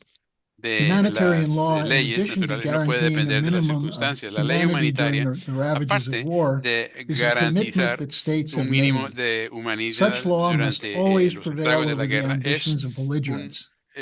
We cannot compromiso ignore that the en destruction of que el hospitals, bienestar de la energy humanidad siempre infrastructure, prevalezca sobre homes, and la places essential beligerancia. to daily life No podemos constitutes a serious desconocer violation of que la international destrucción de humanitarian hogares, law. hospitales, escuelas Unquote. y de todas las instituciones de Unlike la those who vida serve to normal defend son una grave the special violación interests of the del corporate derecho cartels which fund their donde yo campaigns, estoy. Diane would never turn her Yo back on the poor and the no powerless in the estoy United States or anywhere in the world. en pro de que Her las grandes second major corporaciones financien las qualification campañas. is that she's a Diane musician. nunca daría la She espalda a los sings, pobres y a she los plays an desprotegidos. instrument, Su segunda and she conducts cualidad at es que least es one músico. chorus. Ella Her canta, commitment to master the principles of classical tiene un composition instrumento and y dirige performance cuando menos make un her coro. uniquely Su qualified to compromiso lead in con these turbulent el times dominio de los principios when leaders clásicos de must overcome composición the dissonance produced by the requiere ethics of me en momentos first. en que and advance a los polyphonic yet líderes unified harmonic vision adoptan la that ética serves the de general todo welfare. yo primero This is a para concept which underlies traer the una nueva statecraft of polifonía Russian y President una nueva Putin, armonía. as he Esta es presented it in a speech este on es un October valor 2nd, que marca 2025 at the Valdai Discussion Club el on the valor que principles presentó el which presidente exist ruso Vladimir above Putin en la multilateralism. conferencia In de speaking of the Valdai. Son principios multilateralism por emerging in the encima New del Order, he multilateralismo. Y spoke of the hablando need del for a philosophy multilateralismo of en este nuevo complexity. orden, se It ha is precisely hablado due de to una this filosofía de complexity, la he said, complejidad. of the Y se world debe that the justamente a overall esta capacity complejidad, for dijo él, agreement, in my view, que la capacidad nevertheless tends to general increase. de Therefore, concordancia I'm tiende a convinced, he aumentar. continued, Por that we will tanto, estoy witness a kind of convencido renaissance, de a que revival seremos of high testigos de diplomatic una art. especie Its de essence lies in renacimiento, the ability una to engage in resurrección dialogue and del reach gran arte agreements. diplomático que And nace he de la concluded this capacidad section of his de speech by participar en el saying diálogo that y it llegar a requires acuerdos. a search in the El realm discurso del of presidente polyphony, Putin which he concluye described as, quote, con a una true búsqueda symphony of de human values. polifonía, que The él describe world, como as una I'm verdadera certain you will sinfonía agree, is a de dull valores and humanos. colorless place when it is La, monotonous. It's cuando, possible that Putin was aware when he said cuando el mundo that this es conception of solo organizing to create higher harmonies is seguramente consistent with the method of que Lyndon al LaRouche, mencionar este as concepto he de had crear presented un 10 years earlier in nivel September superior de armonía es 2015. congruente At that time, con la LaRouche said our presentación que intention hizo must Lyndon be to LaRouche focus on the en su kind of campaña de harmonious 2015. relationship En ese among entonces different qualities dijo of human LaRouche que population. debemos And concentrarnos that's en our el best tipo de shot. relación armónica It's que the puede idea haber of entre going las for diferentes harmonious expression sectores de among la different sociedad languages, humana. Ese es different nuestro particular objetivo, cultures, la different expresión experiences. armoniosa entre But diferentes we can bring about the idiomas, harmonious culturas y experiencias. interrelationship within Pero and among those nations and their podemos cultures. Therefore, he traer said, una I think the best interacción armoniosa experience entre las is naciones when y las people are culturas y able por to tanto convey creo yo que la concepts mejor which experiencia es resonate cuando within the mind of an audience. You have to las pay personas attention to pueden that. generar Well, I think people are conceptos que beginning to pay resuenan en attention la to that, mente Diane. de sus oyentes. Imagine Yo creo, having a Diane, que la president gente está capable of empezando a prestar communicating the atención. Imaginen complexities ustedes of a contrapuntal un fugal presidente passage of a capaz piece by J.S. Bach de to beginners comunicar in a chorus. las complejidades de That una is the pieza special fugal de quality that contrapunto de Diane Sare could Juan bring to the Sebastián White Bach House. con It un is the coro passionate commitment dirigido to por the ella. fight Esta es to la create capacidad que resonance trae among citizens Diane a la, on the higher a la level of presidencia. higher Es la harmonies, capacidad de which crear qualifies una Diane to be resonancia president. ciudadana a As un that, nivel according to más LaRouche elevado and Putin, y más is the armónico essence of que según statecraft. LaRouche y Thank you. Putin. Thank you, Harley. Gracias. Thank you so Harley. much, Harley Schlanger. Muchísimas gracias, Harley Next, Schlanger. I'd like to go to Dennis gustaría, Fritz, who some people in this room pasar may la know palabra him. a Dennis He's a Fritz. former Quizás Air algunos Force lo Command conozcan. Chief Master Él es Sergeant, ex and he was in the military ex for es- 28 years. es And he's the sargento author maestro, of de The la- Deadly Betrayal, de Fuerza The Aérea. Truth Ha About estado Why the en United las Fuerzas States Armadas por Invaded 28 años y Iraq. es autor de un Thank libro you so much for que se joining us, llama, Dennis. El porqué de I'm la so, well, first of all, I am so happy to be here. And for the sake of time, I'm going to be as quick as possible. Why am I here to support Diane? Whereas mentioned, I spent 28 years in the Air Force, over 2 decades as a contract employee at the Pentagon. And I must tell you, I've seen all the inner workings of the Pentagon up and close at the highest levels. Diane is running to do everything she can to stop the trajectory to nuclear war. And we get closer each and every day. Formerly, I spent time in the command. I was a senior advisor to the commander of the person that were responsible for our nuclear arsenal. I saw that up and close. And I can tell you, nuclear war is nothing that we want to see. Diane checks that. She wants no part of nuclear war, and she's going to do everything she can to stop that. She's against our continuous wars, Iraq, Syria, Iran. I personally saw the playbook of those wars in the Pentagon. And as mentioned, I wrote a book about it. She was vocal against them. She was vocal against the genocide, and yes, I said genocide, to the Palestinian people. And unfortunately, we supported that, our government I'm talking about, and we funded that. Now it's Venezuela. You know, I'm reminded of a former Major General of the Marine Corps, a guy by the name of Smedley Butler, all the way back in 1935. He said, war is a racket. And we're seeing that right before our eyes in Venezuela right now. And what's so sad about it is that our military men and women are being used as pawns in our U.S. foreign policy imperialism to steal resources. And that is what General Smedley Butler talked about. It was done in secret, but now our current president administration is letting us know loud and clear what our foreign policy is about. And I don't think Diane will stand for that. I want a president that truly believes in peace on earth and doing everything possible to make that happen. Currently, the world is in a mess, and unfortunately, it's led by us. Sadly, we must find someone that can save the world from us. And I think Diane fully understands that, and that is why I am here. Thank you very much. Thank you, Dennis. Next, we have the first of a number of scientists who are effectively comprising a Sare Presidential Scientific Advisory Committee. There'll be a few. First, Vincenzo Romanello, nuclear engineer with decades of experience testing, designing nuclear plants, work on medical applications of radioactive isotopes. He is the founder of the Italian Atoms for Peace organization, member of the Schiller Institute, and a crucial supporter of the Oasis Plan. Energy is the oxygen of prosperity. The United States can lead the new era of abundance at home and progress abroad by making clean, reliable power cheap and plentiful for all. On this small blue planet we all share, a peaceful and prosperous future will depend on whether humankind can cooperate to provide the foundations of modern life, energy, food, clean water, and strong health systems for everyone. For more than 2 centuries, starting with Malthus, we have been told that too many people is the problem. That scarcity mindset has too often produced anti-human policies and bad strategic choices. But the scientific reality is different. Scarcity is not destiny, and when we have the science to do better, scarcity is often a policy choice.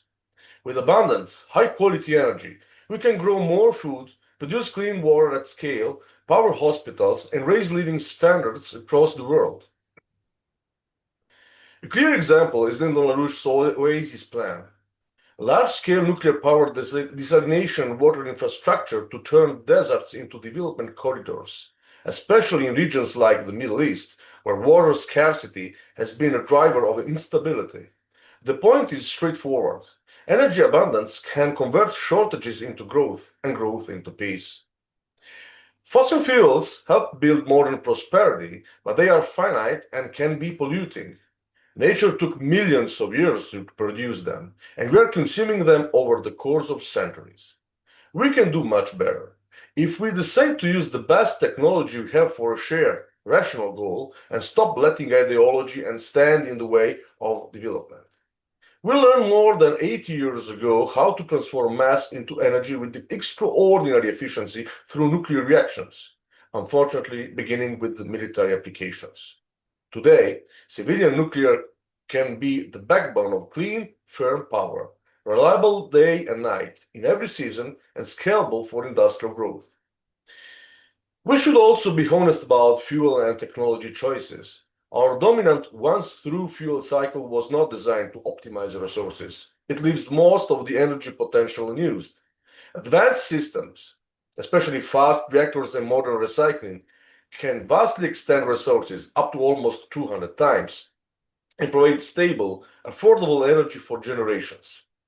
Beyond mined resources, including non-conventional ones, we have demonstrated pathways to extract uranium from seawater, where estimates are on order of 5 billion tons, an immense strategic backstop. Thorium, 3 times more abundant than uranium in Earth's crust, can further expand options. These kinds of fuels, by the way, have already been tested. It is not something completely new that must be invented. And while we pursue fission as the proven workhorse, We should continue serious fusion research with clear-eyed realism. It is complex and needs greater international collaboration. Still, the direction is right. Expanding the frontier of energy is the most pro-human policy there is. Nuclear technology is not only about electricity. It supports modern medicine through isotope production for diagnosis and cancer treatment, enables key industrial processes, and underpins long-term ambitions like space exploration. This is what a truly modern science and energy policy looks like: practical, optimistic, and focused on outcomes. So here is a simple action plan. Streamline permitting and licensing while keeping safety non-negotiable, including research on the geological repository solution, as it is currently done in Europe. Invest in advanced nuclear deployment, especially in the field of fast breeder reactors. Fuel cycle innovation, there is great potential in this field. And the domestic supply chain and workforce. And build international partnerships that will use abundant energy to deliver water, health, and growth.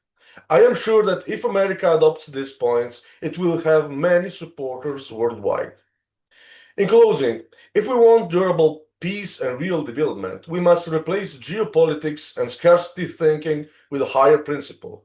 Nicholas of Cusa called it coincidentia oppositorum, the idea that apparent opposites can be reconciled at a higher level of shared purpose.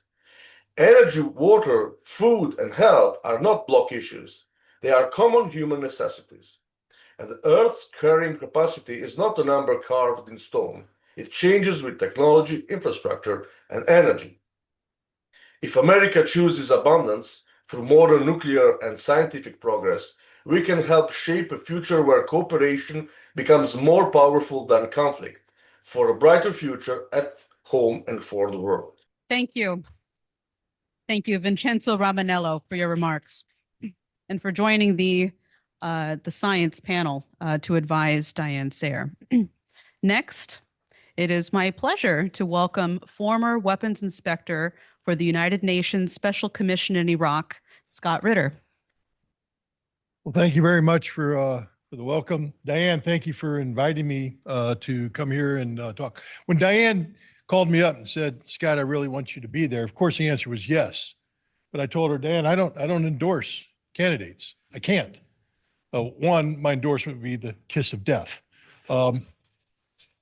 Two, in the work that I do and others do, it's important that I be seen as independent and that I not be politically aligned. So I stand before you not as somebody who is joining the long list of distinguished people endorsing Diane for political office, but to explain my perspective as to why we need somebody like Diane in political office. Now, I have a couple backgrounds. I did weapons inspections. I'm a big proponent of disarmament. In fact, I think the thing that brings me here today is the failure of disarmament in the world today. We are on the brink of nuclear annihilation. There has never been a more dangerous time in the world than the one we live in now.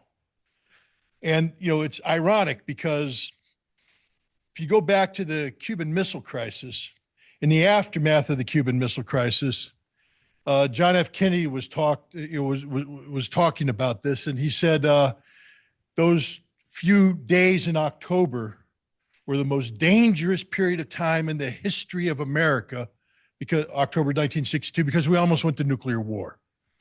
Well, he quantified it as about a 20 to 30% chance of going to nuclear war at that time. Ladies and gentlemen, this time last year, the CIA briefed the United States Congress that we had a 51% chance of going to nuclear war with Russia before the year ended. 51% chance. And the thing was that the Biden administration said, that's okay. We're ready to have that fight. Well, you could say no, but they said yes. And they said they want to have that war. They're ready to win that war. Are you? No. Now, some people, yours truly, said we need to vote those people out of office and replace them with somebody who said maybe we don't want a nuclear war. Maybe we can learn to be good neighbors with the Russians. Yeah, I'm talking about Donald Trump. And he got voted in. And look where we are today. Look where we are today. There is no arms control at all. The last remaining arms control treaty in place, New START, expires this time next month. Then we're done. Off to the races. A nuclear arms race will start again. Now, there might have been hope to prevent this. Had Donald Trump done the rational thing, had Donald Trump done the logical thing. But what we found out is that everything Donald Trump said he was going to do was a lie, a straight up, bald-faced lie. I want to be friends with the Russians, he said, and yet he tried to assassinate the Russian president. How friendly is that? Now, you have to understand what that does to the Russian psyche. You see, the Russians did meet with us in Alaska, and the Russians talk about the spirit of Alaska. That's dead. As we speak, there is no spirit of Alaska. It's done. Moreover, any potential we had to have meaningful arms control is finished. The Russians just the other day launched the Oreshnik missile for the second time. But in doing so, what they said is this missile is now central to our vision of strategic security. There is no chance in hell that the Russians will give up this missile as part of an arms control deal. Moreover, President Trump just put forward a $1.5 trillion defense budget, which is centered on the notion of ballistic missile defense. And the Russians said, if you move down this path, we will have no choice but to build bigger and better weapons. So guess what, ladies and gentlemen? Arms control is dead, finished. We are now on the cusp of a nuclear arms race that cannot be avoided. We are in it. It's over unless we elect people of sane, rational mind to lead us. Now, and I know that Diane Sare, and I've talked with her a long time about Russia, about arms control. I know where she stands on these issues. And I can just pretty much guarantee that if somebody like Diane Sare was in office, we wouldn't be where we are today. So if we have the chance to survive the period of time between now and November of 2028, maybe it would be in our best interests to put somebody like Diane Sare in office. Now, I look out at the crowd here today and I reflect on, some people might say, well, hell, Diane, come on, man, it's 2026. The election ain't till 20. What are you doing? Well, I remember an orange-faced man named Donald Trump came down escalators in New York City to announce his presidency early. At that time, he looked out at the crowd and he said, oh my God, what a great crowd, but it wasn't. Actually, it was an optical illusion. Many of the people that were there for Donald Trump were paid actors. Raise your hand if you're a paid actor. No. There we go. All right. Well, I mean, not for a profession if you're here today as a paid actor. But the point is, you guys are real. You're genuine. And this is what we need. We need real and genuine people to start listening to Diane Sare, to promote the kind of debate, dialogue, and discussion that's absolutely essential for our democracy to survive. Today, we have a situation where we don't have a functioning democracy, where the constitutional republic that was formed 250 years ago, well, actually, no, that was independence. We had the Constitution later. My math is off, but you know what I mean. The point is, we are a constitutional republic. I took an oath to uphold and defend the Constitution of the United States of America against all enemies, foreign and domestic, and I am prepared to give my life to that cause. But the Constitution is dead right now as we speak. In this country, there is no Constitution. How can you say that, Scott? Hell, we just had a president say, I don't care about international law. I don't care about law. I am it. I am the law. And I will make decisions not based upon what other people think, but what I think. My morality. That's a dictatorship. That's not a presidency. This is not a democracy. The Constitution calls for checks and balances, and yet we have Congress sitting on the sideline doing nothing, doing absolutely nothing, while a dictator takes over and pushes us towards the edge of the nuclear apocalypse. America is dead. Dead, unless we can find a way like Jesus to touch the body and raise Lazarus up. And that's what we need, Diane. You have to sort of get that power in you right now. I just finished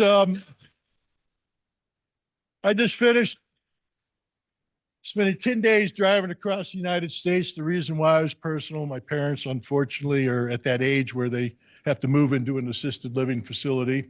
And it's incumbent upon the children then to go into the home and deal with their lives.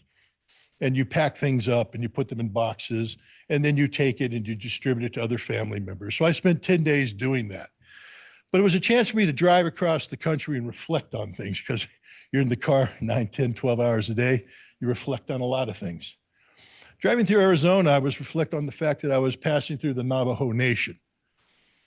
And I was reminded of the betrayal of Kit Carson and the Navajo people in 1864. As I went through Texas, I passed through Paladero Canyon.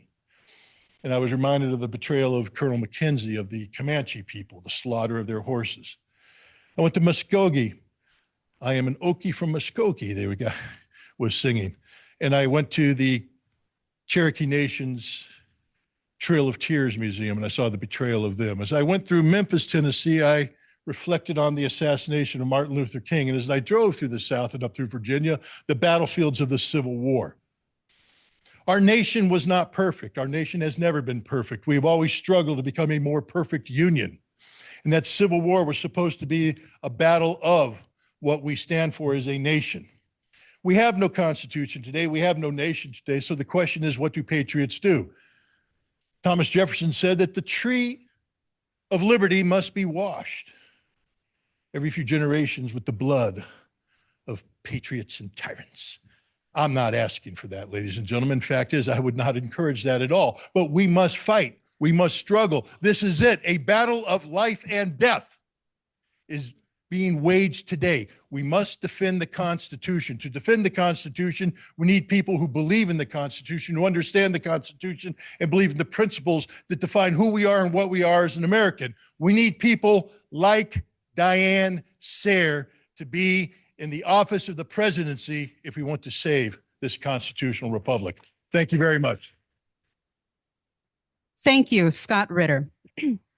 Next, I'd like to go to Gerald Celente, who is the founder of Trends Journal. Thank you so much for sending in your support, Gerald Celente. Hello, this is Gerald Celente. I'm the publisher of the Trends Journal, weekly magazine, and director of the Trends Research Institute. Been at this for 46 years. And since then, I've never seen a more dangerous time ahead. And we come out with top trends each year. And one of our top 10 trends in 2026 is World War III. We're forecasting there's going to be a false flag event that's going to make it, quote, official. It's already begun. And Diane Sare's running for president. Bravo. What we have now, the Republicans and Democrats, is nothing more than a crime syndicate. You hate Trump because of his bombing Iran and Venezuela. And by the way, to make this 1,000% clear, I launched a movement called Occupy Peace over a decade ago, and I had peace rallies. So I put my money where my mouth is. And speaking of that, Diane Sare spoke at a number of them. She's for peace on earth, goodwill to all. Nobody's talking about that anymore. Again, can't stand Trump faces attacks in Venezuela, bombs away over Iran. What is it, about 125 bombings over Somalia? Can't stand that. Yep. How about Genocide Joe? Oh, you remember he stole about $250 billion of our money to keep the Ukraine war going and keep the genocide going there? We need a new third party. And we need somebody for peace on earth, goodwill to all. You know, I'm a Napolitano from the Bronx. Once upon a time, there was this cat by the name of Mussolini. He called the merger of state and corporate powers fascism. Oh, we just did a deal with Intel. Yeah, we got 10%. Oh, we're doing it with NVIDIA. Look at all the people that are running the government, the corporations. As George Carlin said, it's one big club and you ain't in it. The merger of state and corporate powers, according to Mussolini, is called fascism. Yep, right in front of your eyes, in every different way. We need a new third party. We need somebody that's going to be fighting for life, liberty, and the pursuit of happiness. Happiness, of course, is a dirty word. You can't say that anymore. We need to bring back the Constitution. Yeah. Hey, I'm going to run for president. This is what I'm going to say in September 2025. My name is Trump. We want to have peace on earth all over. October 12th, we're going to have peace through strength. We will not fight. If I were president, no, I'm not going to start a war. I'm going to stop wars. Bombs away Venezuela, Somalia, Nigeria, Yemen. How about this? His New Year's Eve resolution, peace on earth. Yeah? A couple of days later, he bombs Venezuela. Trump called himself the most anti-war president in history. Hey, did you see what happened this past Thursday?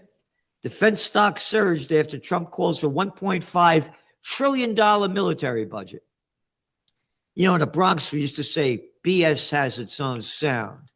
This is what Trump said on CNBC last February 13th. He's going to cut defense spending in half. Yep. I'm going to say there's no reason for us to be spending almost $1 trillion on the military. Yep. I say we could spend it on other things. Defense stocks drop after Trump says Pentagon spending could be halved. We need peace on earth. We need a person that's for we the people. And someone like Diane Sare is a person for we the people. So let's do everything we can for a new third party and to get rid of the crime syndicate that's running the government now. Thank you. Thank you. Next, Professor Steve Starr, who is a nuclear weapons expert who's terrified people about 8 times on the International Peace Coalition. I don't think he has much time today, but he'll do whatever he has time to do. Steve? So it seems to me that the leaders in Washington and NATO have lost all fear of nuclear war, and I would suggest this is due to a combination of incompetence, hubris, and insanity. And my talk today is designed to show you just how insane that is. You know, modern nuclear weapons dwarf the power of the earlier nuclear weapons. This image shows to scale the Hiroshima 15-kiloton bomb in the lower left corner. The Russian 800-kiloton weapon in the middle is standard today. It's about 53 times more powerful than the Hiroshima bomb. And the bomb on the right was the Tsar bomb in 1961. Russia has deployed these now on their Poseidon drone torpedoes. They're 50 to 100,000 kilotons. You know, 1,000 kilotons is equal to 1 megaton. So that's that weapon is 6,700 times more powerful than the Hiroshima bomb. You know, both the U.S. and Russia have deployed 1,700 nuclear weapons that are each 7 to 87 times more powerful than that of the Hiroshima atomic bomb. And in 5 minutes, the U.S. and Russia can each launch 800 to 1,000 of these strategic nuclear warheads. U.S. and Russian presidents can order a nuclear attack in less than 1 minute using the nuclear briefcases. These briefcases follow them outside of the White House. They don't need them in the White House. They can order an attack with 1 warhead or thousands of warheads. This image shows Hiroshima about 6 months after a 15 kiloton atomic bomb destroyed it. Well, that's a massive destruction, but I want you to get an idea of the scale of this compared to a modern weapon. This image was taken of soldiers observing a nuclear test in the Nevada desert, and that mushroom cloud, which was roughly the size of the Hiroshima cloud, was 7 miles away. This is a video taken in 1961 of a Russian 57,000 kiloton bomb. It was taken 90 miles away, not 7. A bomb like this will create a firestorm 5,000 to 7,000 miles in area. It's incredible. Russia has deployed bombs that are twice this large now on the Poseidon drone nuclear torpedoes. These torpedoes will travel 115 miles per hour. They have unlimited range. They can be deployed off a coast or a harbor and sit there indefinitely. And as I said, they will create a firestorm at 5,000 to 7,000 square miles in diameter. They also would create an immense nuclear radioactive tidal wave. 6 drones can be carried by 1 Russian sub, and Russia has now deployed 3 of these subs. If you detonate one of these Poseidon drones in Pearl Harbor, the firestorm would engulf the entire island. It would set the entire island of Hawaii on fire. That's one of these bombs. If you explode 6 of these off the east coast of the United States, you would set much of it on fire. Theodore Postal created this image, by the way.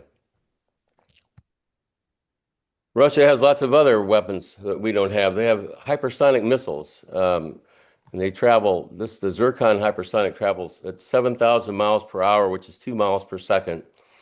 And U.S. air defense systems can't shoot it down. They can carry nuclear warheads, and a Zircon launch from a ship or a sub 100 miles off the U.S. East Coast can hit Washington, D.C. in 3 to 4 minutes. The U.S. has no defense against Russian hypersonic missiles.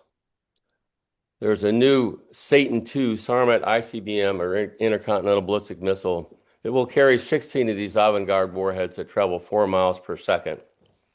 They're maneuverable, we can't hit them.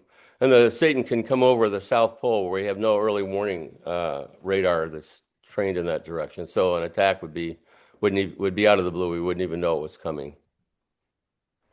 Now, as it was said earlier, the U.S. attempted to kill President Putin about less than 2 weeks ago. President Trump gave the CIA permission to launch a drone attack against his official residence. Now, if this would have succeeded, I'm pretty sure that Russia would have launched a massive nuclear strike as a result. This video shows you what would happen. These first strikes from Russia hit NATO targets, military targets. The U.S. launches a counterforce strike against Russian nuclear and conventional military forces. Russia sees that coming and launches an all-out strike against the United States. And the U.S. sees that and also launches an all-out strike. So in a matter of less than an hour, more than 4,000 nuclear detonations would incinerate all the major cities of Europe and the United States. Massive nuclear firestorms would cover hundreds of thousands of square miles. Everything remotely flammable would burn in the fire zones, and there would be no survivors in these zones, where air temperatures would go well above the boiling point of water. 150 million tons of smoke and soot created by the firestorms would rapidly rise into the stratosphere, where it could not be rained out. High winds in the stratosphere would quickly spread the smoke all around the Earth, would form a global stratospheric smoke layer. The sun would heat the black smoke, and this would create a self-lofting effect, causing the smoke to remain there for many years, up to 10 years. The hot smoke in the stratosphere would cause the destruction of the protective ozone layer. This would allow huge amounts of harmful ultraviolet radiation to penetrate the smoke and reach the Earth's surface. This is an image created by scientists, U.S. scientists, that shows the smoke spreading around the globe. About 70% of the sunlight in the northern hemisphere would be blocked, 35% in the southern. And 2 weeks after the war, the loss of warming sunlight would cause temperatures to plummet everywhere on Earth. There's no place you can escape this. 2 months after the nuclear war, daily temperatures all over the continental land regions would fall below freezing. Extreme cold would reduce rainfall by 90%, and temperatures would be below freezing every day for up to 3 years. Ice age weather conditions would exist. The prolonged cold and dark would prevent food crops from being grown for many years. Most humans and land animals would starve to death. This is the future that our leaders are preparing for us. It's up to you to act now. You have to speak out. You have to take action, or else everything you love will be destroyed in a war like this. Sorry for its horrible story, but somebody has to wake these people up. Thank you for your attention. Thank you, Steve. Helga LaRouche has often suggested that everyone in the world should have access to what he just said. So we should be working on that for obvious reason. Further, the Sare Scientific Advisory Committee, Professor Battaglia from Italy, Franco Battaglia, regularly published in Milan Daily La Verità, one of the leading fighters against the global warming fraud. Dave? Good morning, everyone. I would like to suggest 4 tips for policymakers for a sound energy policy. Tip number 1, the more energy we use, the greater our well-being. This is crucial to understand. Whatever we do, without exception, we use energy. If our well-being consists of producing, transporting, storing, and preparing the food we eat, caring for our health, building the homes we live in, heating them in winter, and cooling them in summer, moving from one place to another, studying physics or violin, then our well-being depends on the availability of abundant and affordable energy. Without access to energy, our life is miserable. Tip number 2, improving energy efficiency is beneficial. In all cases, the use of energy can be represented as a black box into which energy is fed into one form, call it input energy, and from which energy comes out in another form, call it useful energy. Energy efficiency is the ratio between useful energy and input energy, and the higher the ratio, the greater the useful energy for a given amount of input energy. However, it is important to note that higher energy efficiency always leads to an overall increase of input energy, because higher efficiency implies an ever-growing number of users of useful energy. And this is perfectly in line with tip number 1. Increasing energy efficiency is good because it implies a greater use of energy, which is itself a good thing. Tip number 3. Pursuing energy saving is not beneficial. Saving energy means not using it when one would like to use it. Choosing to save energy means choosing to reduce our well-being, which should not be pursued, as it contrasts with both tips number 1 and number 2. Any policymaker claiming to pursue both energy efficiency and energy saving claims to pursue contradictory goals. Last tip number 4. The optimal electricity mix is dictated by the daily electricity demand profile, which is here depicted on top. When it comes to electricity generation, the policymaker does not need to consult experts. All you need is the daily electricity load curve of your country. Qualitatively, these curves are all the same every day for every country. Shown here is an example chosen at random. I chose Italy as a country and January 2nd, 2025 as a birthday of our friend. So, ladies and gentlemen of the current and future governments, please fix this curve firmly in your mind. Peak electricity demand, 38 gigawatts in our random example, occurs at around 7 p.m. And this is true for every day of the year and for every country. At 7 p.m., however, it is dark and solar power is zero. Nor we can count on the wind blowing when we need it.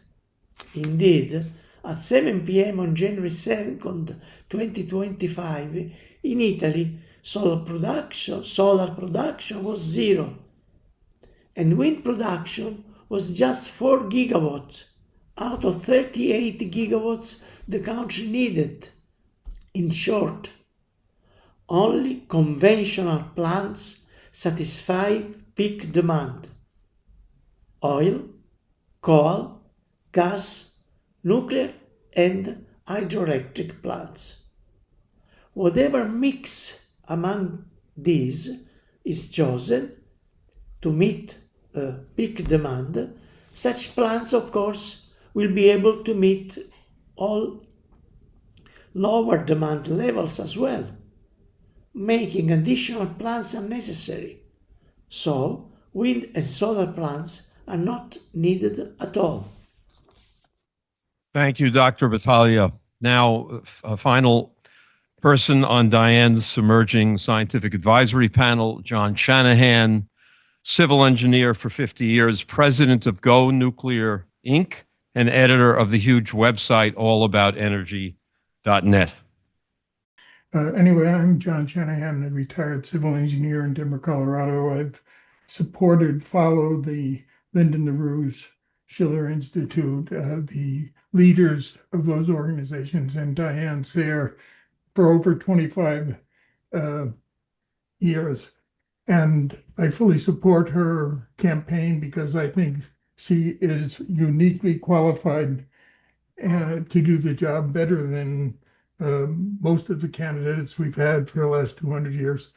My website, allaboutenergy.com,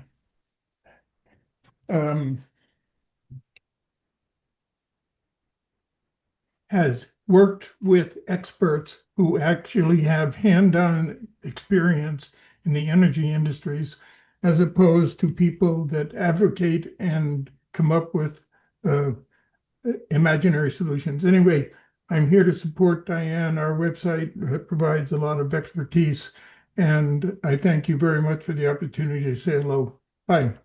Thank you very much, John Shanahan. I know that you had put a lot of work into your presentation, and we definitely will be making a video. So we look forward to that and putting it up on Diane Sare's website. Okay. Thank you so much. So next, I'd like to bring up Carla Figuereo she's an engineering student and political activist.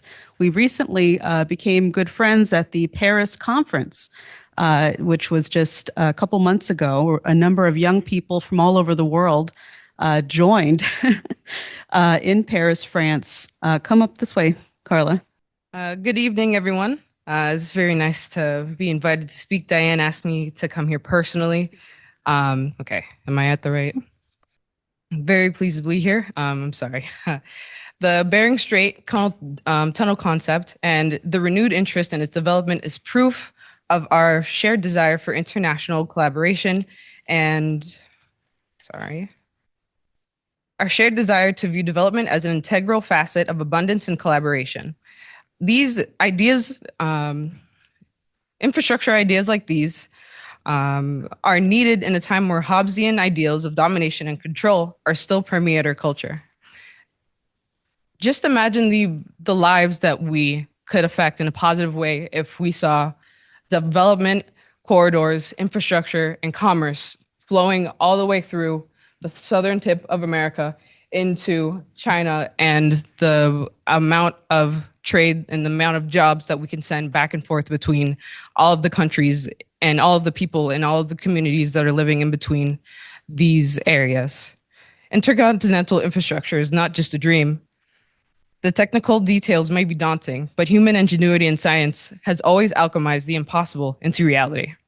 In the same way, implementing the Oasis Plan is only a matter of will. The willing will fight for peace and mutual sustainability in a region where conflict is constantly instigated. LaRouche could dream of nuclear-powered desalination plants nestled on the shore, hundreds of thousands of Muslims, Jews, and Christians alike drinking water in a free Palestine. Picking up on LaRouche's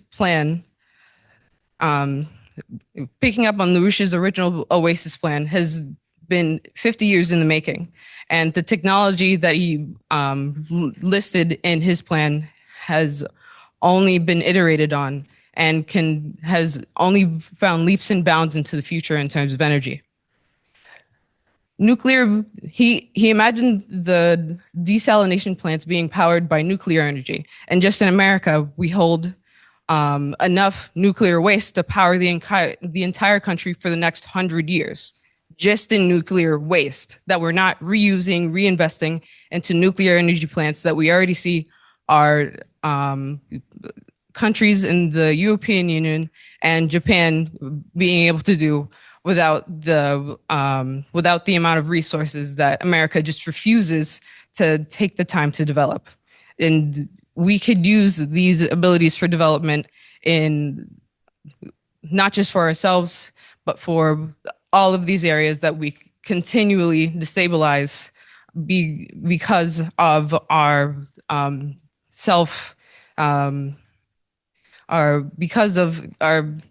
the British interests in destabilizing everyone else instead of actually ensuring the development of our people.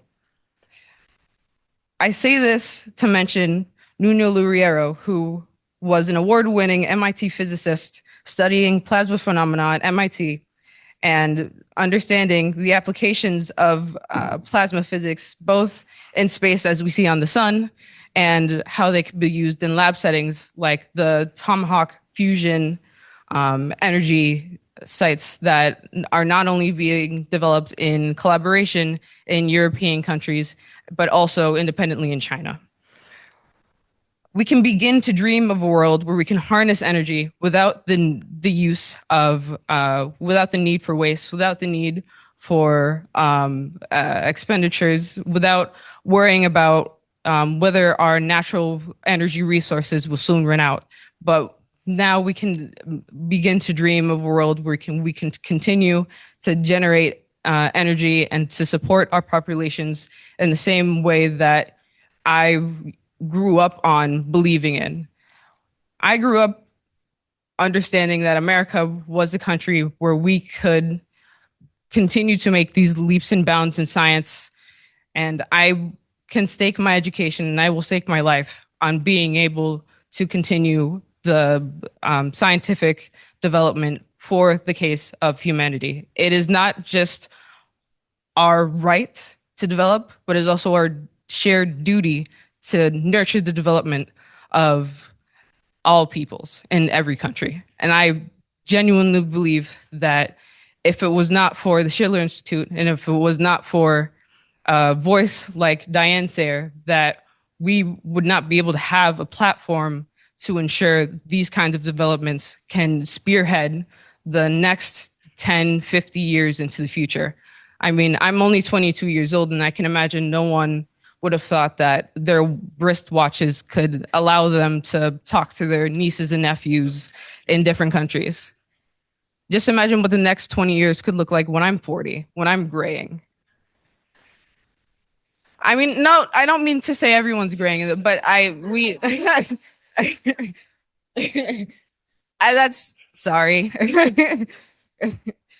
I just understand I'm very, very young, and I have a lot of time to use my education in a way that would only be able to develop the kind of peace, the kind of dreams that I would want to give to the generations after me. And I hope to re-inspire peace in the people that might have lost it.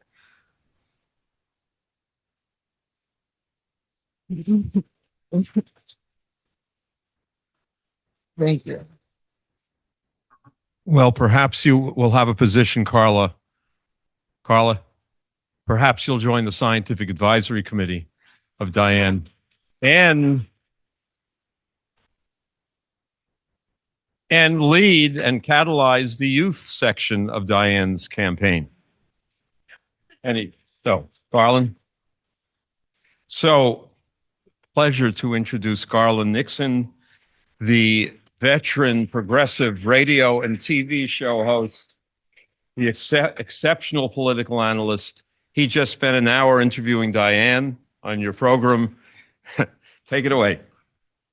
Thank you very much. You know, one thing I want to address today is the importance of having a positive attitude about Diane's chances for winning. And I think it's important to think about this because, you know, you may look around and say, you know, we got a room full of people and, you know, nobody's heard of Diane, you know, outside of this room. Who is she? What chance does she have?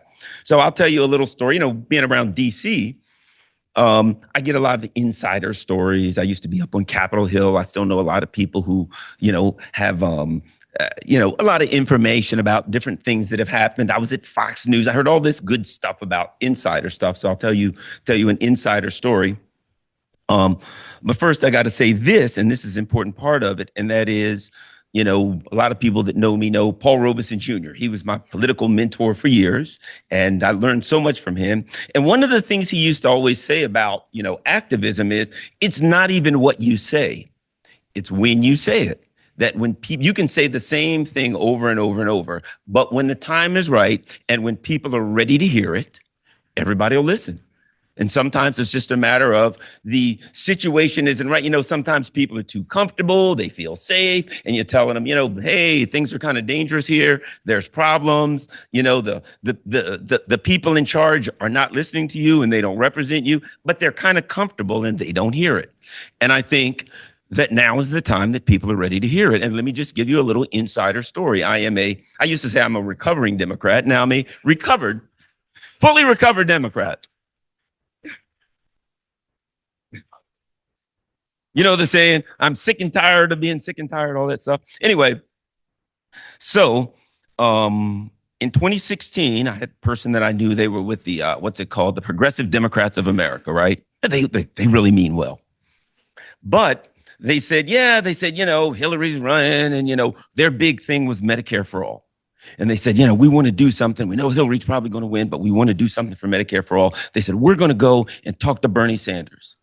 And we'll get Bernie to run. So I said, yeah, you know, they came back to me. Yeah, we talked to Bernie. I said, oh, what happened? They said, well, we figure maybe he can get 6%. But he's going to talk about Medicare for all. So if he gets 6%, maybe he can get in debate. Maybe he can talk about Medicare for all and people will hear the thing that we're working on. I said, that sounds great.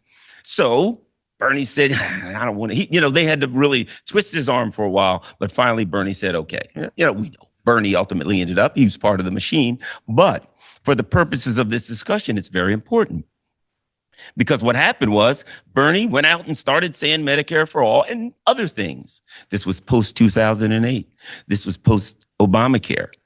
People had, you know, lost their life savings. People had lost their jobs, had been laid off. People had their homes confiscated by the bank. And then the bank resold their homes and then claimed a profit. And then they told us, look, the GDP is going up. We've got a recovery because the bank took your home and then sold it a second time and the government paid them for your home. So people weren't all that thrilled. So here's my point. Bernie, most people who pay attention say he probably would have won if they hadn't, you know, done the diabolical deeds that they pulled off to stop him. He probably would have won. Not saying again, we know who Bernie is. But my point is they were hoping for 6%. But the time was right for the message that Bernie Sanders had at that time, a person who had no chance whatsoever. The time was right. So here's my point. I think that's where we are now. You may look at it and say, oh, Diane Sare, we all love her. She's wonderful. Her and Chris think the world of them. But, you know, they don't have a billionaire Zionist money behind them. And they don't have, and if she goes on TV, they'll attack him. Remember, Bernie went on TV and they attacked him. Trump went on TV, they attacked him. In this day and age, that's a bonus. That gets you a lot of points. So, you go on CNN and they're like, you're terrible. And people think, well, I kind of hate CNN. So if they say you're terrible, it must be okay, right? That's the way it works. So I can only imagine Diane on CNN, MSNBC, and Fox. Oh my gosh. But they literally called me a white supremacist. Literally, I've been called a white supremacist. So, I can only imagine. But here's my point. I think that the message that she has is the right message for our time. But it's not just a message. With Bernie, it was a message. With Trump, it was a message. There was no substance behind it. They were just saying things to get people to come out and do whatever they were going to do. And then off they went to keep the machine turning. They were like oil to keep the gears of the machine running. And it ran smoother after they did whatever it was they did as part of the machine. But here we have a message with substance behind it, a message with years of substance behind it, a message with people behind it. And I believe that now is the time. So don't look at this and say, okay, this is great. We're going to all feel good and we'll all, put stuff out on X and we'll all, maybe hand out some flyers on the street, but we know we don't have a chance. I don't think that's the reality here. I think we are at a time when people are ready to hear the right message. And I think this is the right message. And I think we should all support it. And I believe that Diane has a chance to, as strange as it may seem, if we can get out there and get the message heard, I think the time is right. As they say, when the student is ready, the teacher shall appear. I think the students are ready and the message has appeared. Additionally, I would like to introduce you to you. Many of you have already heard of Father Harry Bury. He is a Catholic priest of 70 years, and he is well known for his political activism, particularly when he chained himself to the gates of the American embassy in Saigon to protest the Vietnam War. Thank you very much. And Father Bury, thank you very much. I'm looking forward to hear your good words. My name is Father Harry Bury, and I'm a Catholic priest in the Archdiocese of St. Paul and Minneapolis in Minnesota in the United States. And I'm the founder of the Association of Twin Cities Nonviolent, which is an association with the mission of creating an environment in which the Twin Cities and beyond can be free from violence. And I live just 4 miles to where Renee Good in Minneapolis was shot and killed last week by a United States government ICE agent.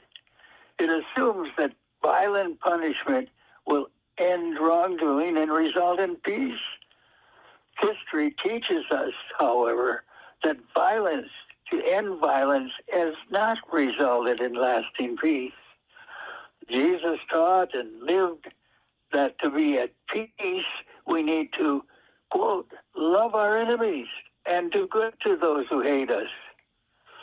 Pope Leo XIV, on the recent feast of the Epiphany, invited us to be weavers of hope, where in the place of inequality, there be fairness, and where the industry of war be replaced by the craft of peace. In other words, our Holy Father is saying, do unto others as you would have others do unto you. The Oasis Peace Plan, which is an example of peace through development promoted by the Schiller Institute, it's a plan in which nations help each other develop rather than compete and violently hurt each other. This is the solution and gives us hope. Thank you.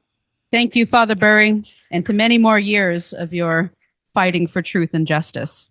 Diane? I would like to thank everybody who has been here, everybody who has spoken. I would like to thank Scott Ritter for not endorsing me. But telling people the state of the world, which is reality.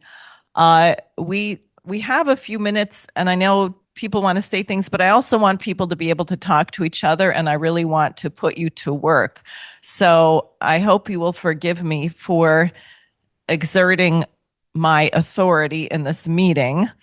That after this, I'm going to tell you what I want you to do, and then I would like you to go and do it. We have a literature table there. We have copies of the New Federalist. My campaign needs funds. Unlike other campaigns, I do not intend to have a super PAC. Now, you may say that's insane because you need a lot of money to run for president. I can't figure out how to have a lot of money and not be corrupt. And if I tried to do that, they would find something anyway and come after me, even though they don't. So I am going to run this campaign abiding by the FEC legal limit, which is $3,500 per individual person, U.S. citizens, green card holders only, no corporate contributions. And it's $3,500 per election cycle, which goes all the way through the primary in 2028, like April of 2028. So we need a large number of people to donate. And I figured it out before I came here. If you want to make sure you give your $3,500 by then, it's $125 a month. You can sign up for that, or you can do it all at once, or you can do 20. Whatever you can do. I have no idea what people can do. We need funds. We also, I started a newspaper, which I did in New York. I remain the only person in the United States who has to have figured out, with the help of people here that I see, to get on the ballot in New York as an independent after Cuomo tripled the signature requirement. And I can tell you it wasn't money that did it. My campaign spent about $80,000. The Libertarian Party spent, I think, $400,000 and was not able to get on. Robert Kennedy Jr. spent millions of dollars and was not able to get on the New York ballot. We did it because I started a newspaper and I started a network, and we did not count on gimmicks, and we did not count on getting covered in the press. I am being massively shadow banned on social media. I know the numbers are not true because when I go places, people say, "Oh, I watch you all the time." And I say, well, that's interesting because this video has 3 views on it. So I say that for people to not be put off. Scott and I just did something with Cynthia Pooler, and she's crushed because Scott goes on and there's 70,000, 100,000. Everyone wants to hear Scott. Scott goes on with me and it's 300 or whatever it is. It's not your fault, Scott.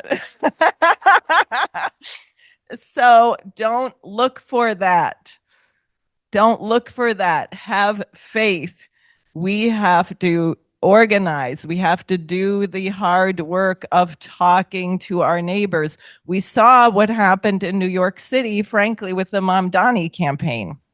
They said they knocked on 3 million doors. There's no amount of money that is knocking on a door. That is a person thing that you do. So I want people, we just printed the first issue. You should take extra copies, start organizing, donate what you can to my campaign, get the donate link and the newspaper to other people, get them organizing, talk to some of our organizers here, Anastasia, Margaret at the literature table. If you have ideas, things we can do, outreach, you can see we already have a really amazing team with all the farmers and the Alaska fishermen and the military and the scientists. It's actually really huge what we can bring to bear. And remember that the purpose of my campaign is not it wouldn't be stupid, but it's not something I'm going to promise you to do when I get elected in January of 2029. We don't have that much time. We have to get the policy change now. The purpose of my campaign is for me to act like a president ought to act and to raise the bar for what people tolerate in this country among our political leadership. So I really want to thank everyone for being here. I hope you will all talk to each other, do what I told you to do, And we'll see you again soon. Thank you very much.